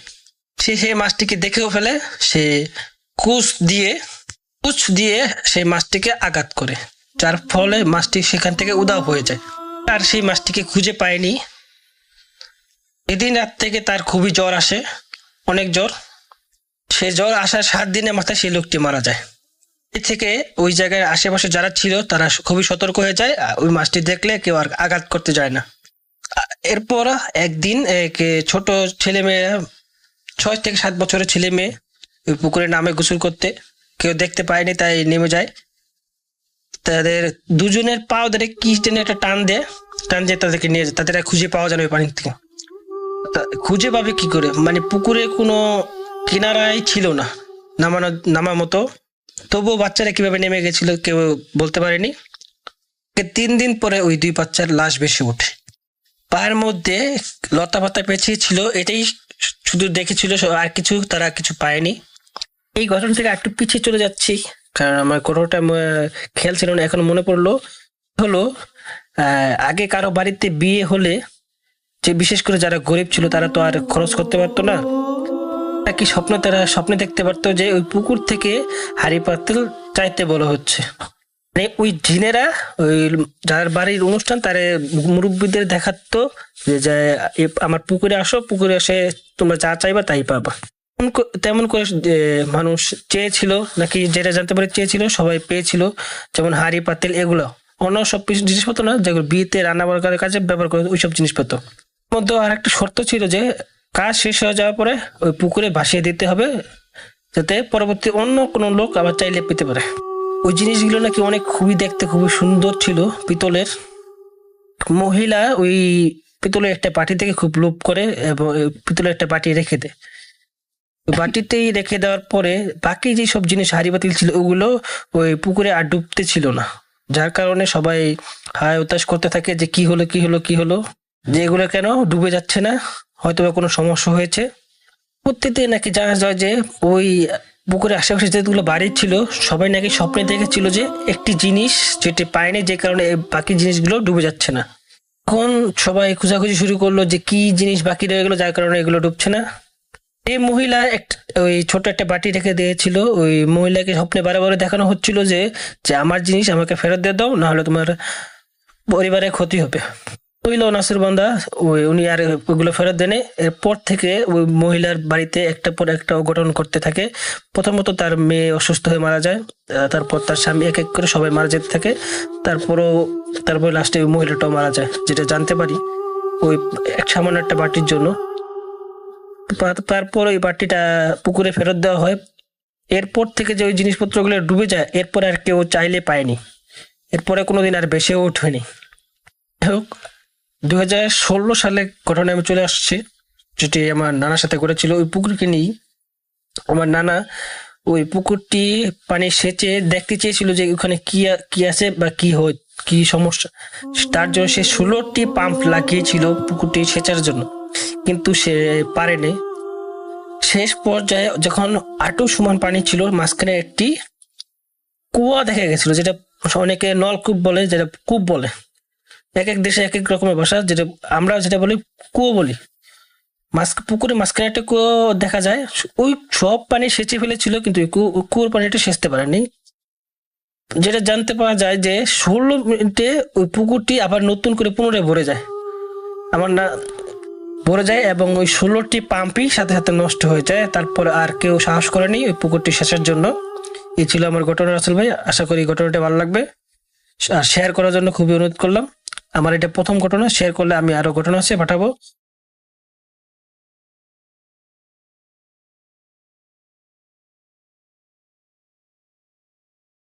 Entertainment is a must. শুনুন স্বাধীন পডকাস্ট।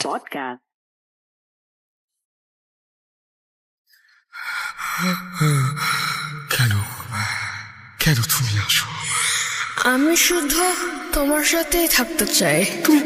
তুমি চলে যাও, চলে যাও, প্লিজ চলে যাও। .com with Russell. যেভাবে লেখা আছে আমি সেভাবেই পড়ছি। প্রিয় রাসেল ভাই, আসসালামু আলাইকুম। জিজ্ঞেস করলাম না আপনি কেমন আছেন, কারণ আমি জানি সবসময় আপনি ভালোর দলে থাকেন। আমি ভূত এফএমের একজন সাবেক নিয়মিত শ্রোতা, বর্তমান ভূত.com-এর নিয়মিত শ্রোতা। ভূত.com-এর প্রত্যেক এপিসোড আমি শুনেছি। আমি প্রায়ই সুযোগ পেলে ঘটনা সংগ্রহের চেষ্টা করি। ঘটনা সংগ্রহ করা আমার একটা নেশায় পরিণত হয়েছে। ইতোপূর্বে 3টা ঘটনা পাঠিয়েছি ভূত.com-এ। দুঃখজনক হলেও সত্য, কোনোটাই সিলেক্ট হয়নি।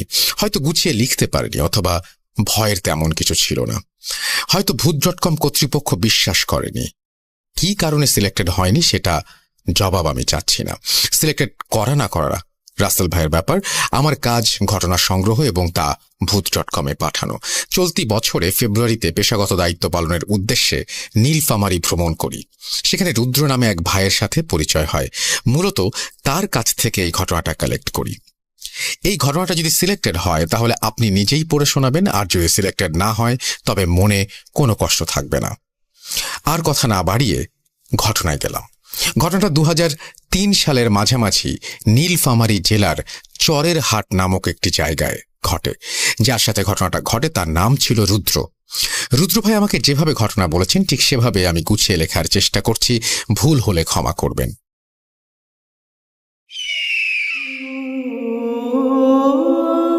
আমি খুব ভালো একজন ক্রিকেটার, তবে স্থানীয় পর্যায়ে। প্রায় সময়ই পাশের এলাকার ছেলেরা আমাকে ভাড়া করে নিয়ে যেত, তবে সেটা ইউনিয়নের মধ্যে। 6-8-2003 আমি তখন 8ম শ্রেণীতে পড়াশোনা করি। পড়াশোনায় মনোযোগ একেবারেই কম। প্রেমটা ছিল ব্যাট বলের সাথে, পড়াশোনা কখনোই করতাম না।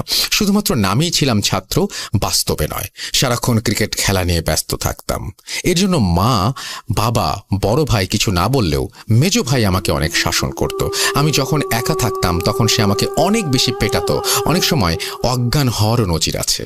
যাই হোক, এসব কথা বলতে চাচ্ছি না, তবে একটা কথা না বললেই নয়, আমি ছিলাম অত্যন্ত সাহসী, যা এলাকার সকলেই কম বেশি অবগত ছিল।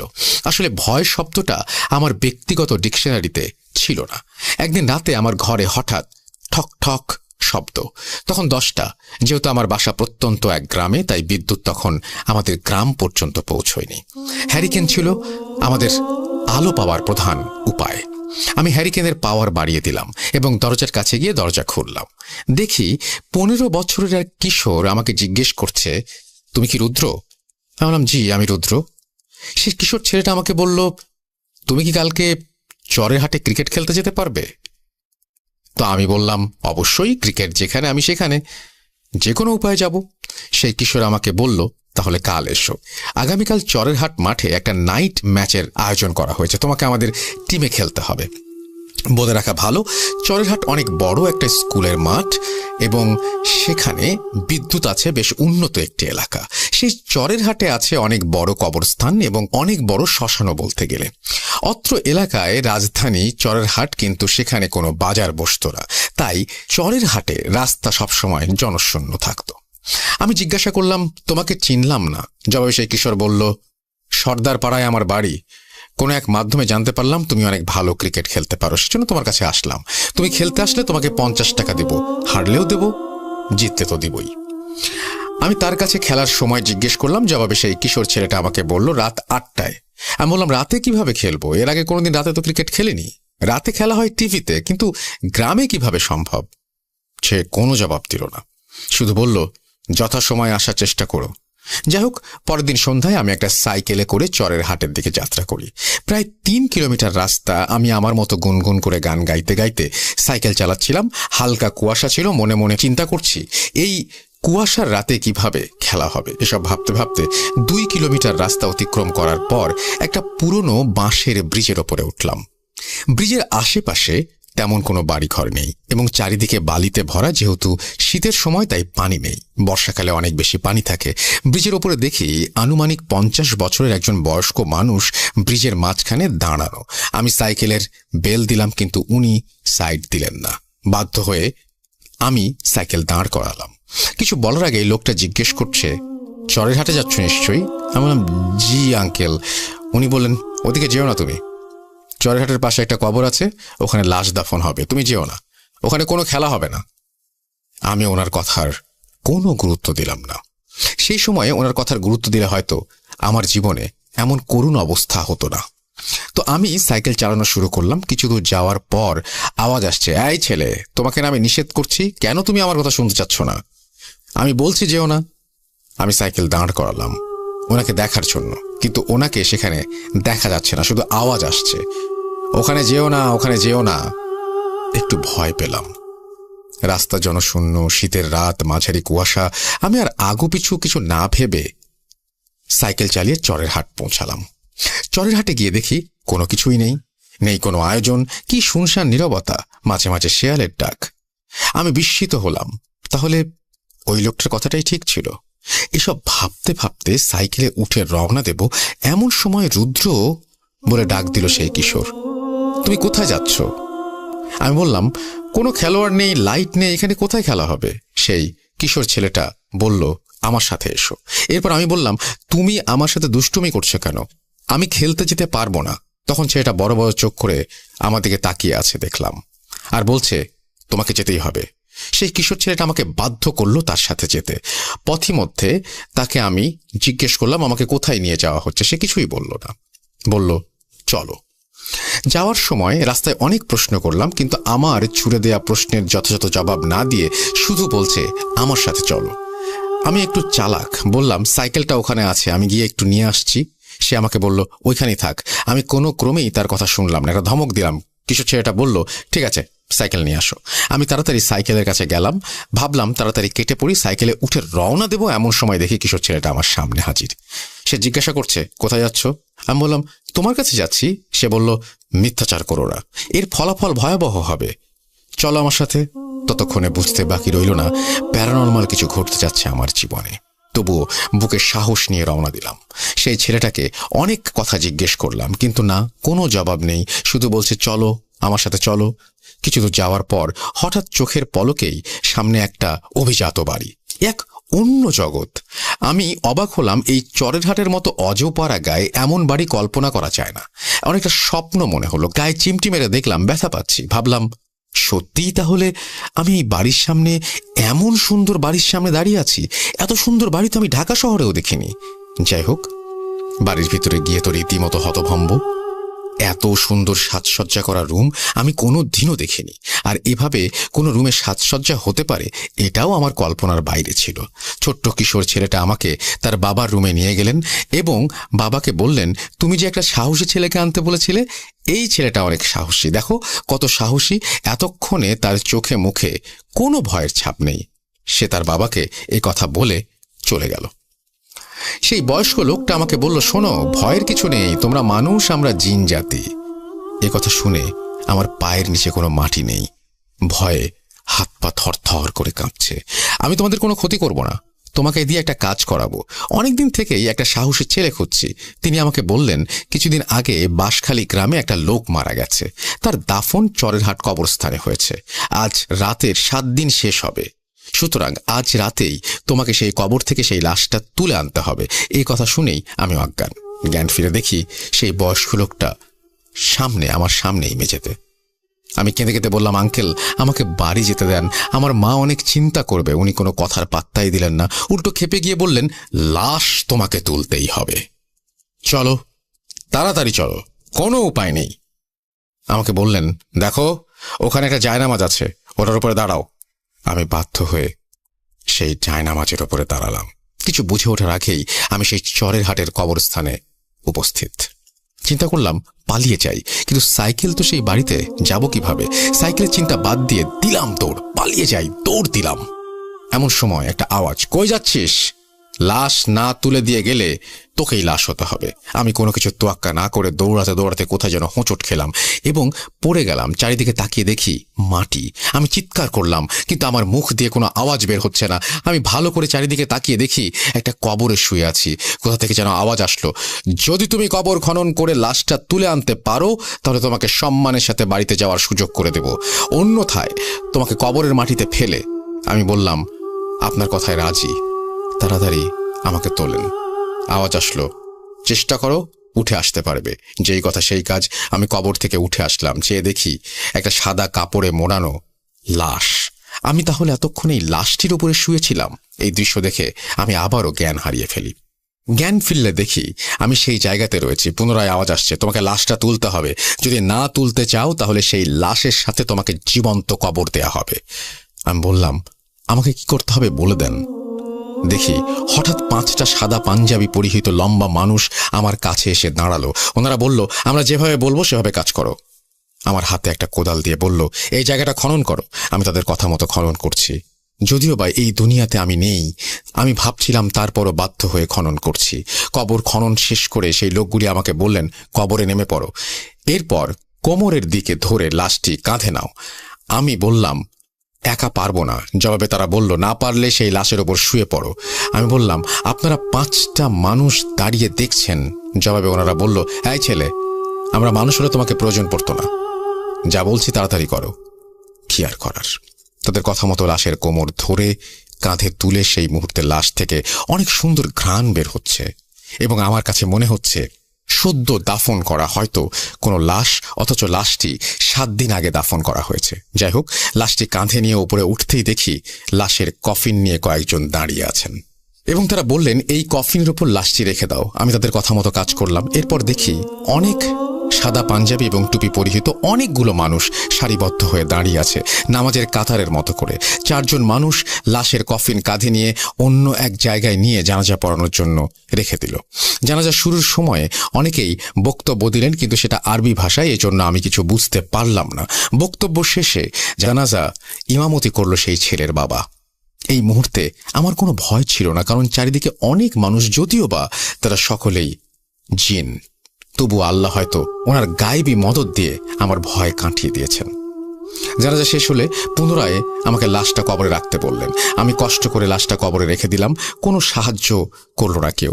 এর মধ্যে একজন বলল, বাবা, আমাদের ক্ষমতা নেই মানব জাতির কোনো মৃত ব্যক্তির গায়ে হাত দেওয়ার। আমি একাই লাশটি কবরে রেখে দিলাম। আমার চারপাশে অসংখ্য মানুষ দোয়া কালাম পড়ছে, কিন্তু তাদের হাত দিয়ে কোনো কাজ করছে না। তবে সেই মুহূর্তের কথা ভাবলে মনে হয় কোনো এক অদৃশ্য শক্তি আমাকে সাহায্য করেছে। না হলে সেই একাই একটা লাশ কবর থেকে তুলে পুনরায় সেটা কবরে স্থাপন করা আমার পক্ষে সম্ভব ছিল না। যে কাজ 5-6 জন মানুষ মিলে করে, সেটা কিভাবে একাই সম্পন্ন করলাম আমি জানি না। এই একাই মাটি চাপা দিয়ে দাফন সম্পন্ন করলাম। লাশ দাফন শেষে আমি আমার আশেপাশে যে সকল মানুষ ছিল, মুহূর্তে তারা লাপাত্তা, একটা মানুষও নেই আমার আশেপাশে। সেই মুহূর্ত থেকে আমার অনেক ভয় হচ্ছিল। ভয় আর ভয়। সেই সন্ধ্যা থেকে ভয়ই শুরু হয়েছে। ভয় পেয়ে কি লাভ? বেঁচে আছে, এটাই বড় কথা। যেই কথা সেই কাজ। গায়েবী আওয়াজ, একটু সামনে যাও, তোমার সাইকেল আছে, সেটা নিয়ে বাড়িতে চলে যাও। এরপর এই ভালো কাজের প্রতিদান আল্লাহ তোমাকে দেবেন কোনো একদিন। এই কথাগুলো বলার পর আর কোনো আওয়াজ আসলো না। যাই হোক, একটু সামনে গিয়ে দেখি আমার সাইকেল একটা গাছের সাথে হেলান দিয়ে রাখা। আমি সাইকেল সামনে নিয়ে গেলাম এবং উঠে পড়লাম সাইকেলটাতে। বাড়ি যাওয়ার চিন্তা করলাম। এমন সময় পুনরায় একটা আওয়াজ আসলো, আজ রাতে তোমার সাথে যা ঘটলো কারো কাছে বলবে না। যদি কেউ জানতে পারে তুমি ক্ষতিগ্রস্ত হবে। আমি কিছুক্ষণ অপেক্ষা করলাম। কোনো আওয়াজ না আসায় আমি রওনা দিলাম। বিপদ যেন পিছু ছাড়ছে না। ঘটনা এখানেই শেষ হতে পারত, কিন্তু সেই ব্রিজের কাছে যাওয়ার পরে সেই বয়স্ক লোকটা আমার সামনে এসে দাঁড়ায়, যিনি চরের হাটে যেতে আমাকে নিষেধ করেছিলেন। উল্টো দিকে দাঁড়িয়ে আমাকে বলছেন, তোমাকে নিষেধ করা সত্ত্বেও তুমি চরের হাট কেন গিয়েছো? আমি বললাম, ভুল হয়েছে, বুঝতে পারিনি। উনি আমাকে বললেন, তোমার কোনো ক্ষমা নেই, আজ তোমার শেষ রাত। একথা বলেই মুহূর্তে তার আকৃতি পরিবর্তন করে সেই মুহূর্তে সেই বয়স্ক লোকটা মাথা ছিল না এবং চোখ দুটো বুকের ওপর এবং হাত ছিল একটা পা। এটা দিয়ে সে বিকট চিৎকার করে আমার দিকে তেড়ে আসছে এবং বলছে, এটাই তোর শেষ রাত, মৃত্যুর জন্য প্রস্তুত হরে মানব সন্তান। এই কথাগুলো যে কি পরিমাণ ভয়াবহ ছিল তা আমি ছাড়া উপলব্ধি করার ক্ষমতা আর অন্য কারণেই। সেই ভয়ানক কথা এবং দৃশ্য দেখে আমি অজ্ঞান হয়ে যাই এবং সেই সাথে আমার জীবনের কালো রাতের সমাপ্তি ঘটে। পরের দিন আমি আমাকে বিছানায় আবিষ্কার করি। দেখি আমার কাছে আমার মা বাবা বসে আছে এবং বাড়িতে অনেক মানুষ, অনেক দূর থেকে বড় বড় কবিরাজগণ এসেছেন। তারা আমার জ্ঞান ফেরার অপেক্ষায় আছেন। আমার বাবাকে এবং আমার মাকে কবিরাজগণ বলেছিলেন তার জ্ঞান ফেরার পর কোনো কিছু জিজ্ঞেস না করতে। যাই হোক, যেই কথা সেই কাজ। মা বাবা আমাকে কোনো কিছু জিজ্ঞেস না করে সরাসরি কবিরাজদের জ্ঞান ফেরার বিষয়টি জানলেন। 4 জন কবিরাজ আমার কাছে এসে জিজ্ঞেস করলো আমি ব্রিজের ওপর কিভাবে গেলাম। আমি কবিরাজগণকে সবকিছু খুলে বললাম। তারা একথা শুনে হতভম্ব হয়ে গেল। আমি বললাম, এসব কাজ কিভাবে করতে সক্ষম হলাম? মাত্র 14 বছরের একটা কিশোরকে এত কিছু কিভাবে সম্ভব হলো? যাই হোক, তখন কবিরাজগণ একটা ঘটনার কারণ উদ্ঘাটন করার সিদ্ধান্ত গ্রহণ করলেন। তুলারাশির কাউকে নিয়ে আসতে বললেন। অনেক খোঁজাখুঁজির পর একটা 25 বছরের যুবকের সন্ধান পাওয়া গেল। তার ওপরেই কবিরাজগণ জিন ভর করানোর সিদ্ধান্ত গ্রহণ করলেন এবং অনেক মন্ত্র পাঠ করে সেই যুবকের গায়ে জিন ভর করালেন। কবিরাজগণ যখন নিশ্চিত হলেন তিনি জিন হাজির করতে পেরেছেন, সেই জিনের কাছে জানতে চাইলেন এই ছেলের সাথে কেন এসব ঘটনা ঘটল। প্রথমে কিছু বলতে চাচ্ছিল না। কবিরাজগণ জানতে চাইলেন তুমি কেন বলতে চাচ্ছ না? জবাবে জিনটি বলল, তারা অনেক শক্তিশালী, আমি যদি বলে দেই তাহলে আমার ক্ষতি হবে। ঠিক তখনই কবিরাজের কাছে থাকা মোটা লাঠি দিয়ে বেধড়ক তাকে পেটানো শুরু করলো এবং বোতলে ভরে রাখার হুমকি দিলে তখন সেই জিন সব বলতে রাজি হয়। সেই জিন বললেন, 7 দিন আগে বাঁশখালী নামক একটা এলাকায় একজন লোক মৃত্যুবরণ করেছিলেন। সে ছিল খুব পরহেজগার এবং ভালো মানুষ। আর ওনার জানাজায় ইমাম সাহেব ভুল করেছিলেন বিধায় জিনরা সিদ্ধান্ত নেয় আবার জানাজা পড়ানোর। কিন্তু একটা বিপত্তি, জিনেরা কখনো কবর থেকে লাশ তুলতে পারে না। তাই একজন সাহসী মানুষ খুঁজছিল। অনেক খোঁজাখুঁজির পর রুদ্রকে পায় এবং অনেক কৌশলে তাকে চরেরহাট কবরস্থানে নিয়ে যেতে সক্ষম হয়। তবে যারা রুদ্রকে ব্যবহার করেছে তারা রুদ্রর কোনো ক্ষতি করেনি। একটা খারাপ জিন যিনি চাচ্ছিলেন পুনরায় সেই লাশের জানাজা না হোক এবং এই জন্যই রুদ্রকে মারতে চেয়েছিল।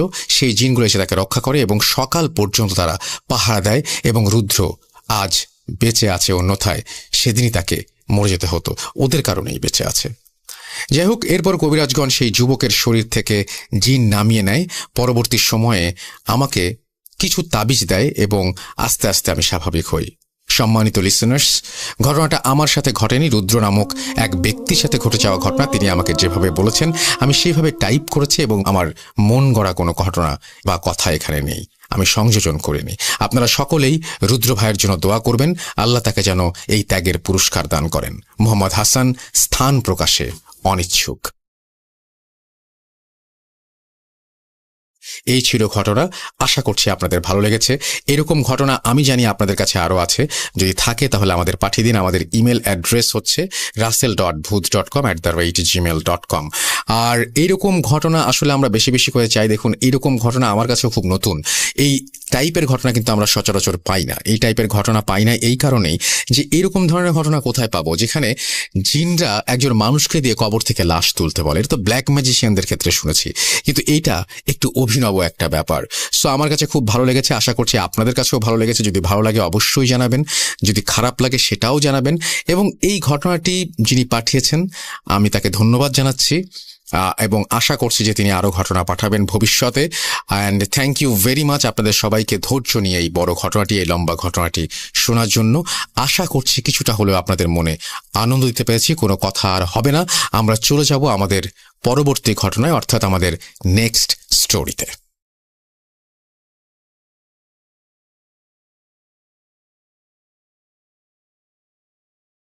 Welcome back. আপনাদের সবাইকে অনেক অনেক ধন্যবাদ এতক্ষণ পর্যন্ত আমাদের সাথে থাকার জন্য। অনেক অনেক শুভকামনা রইল।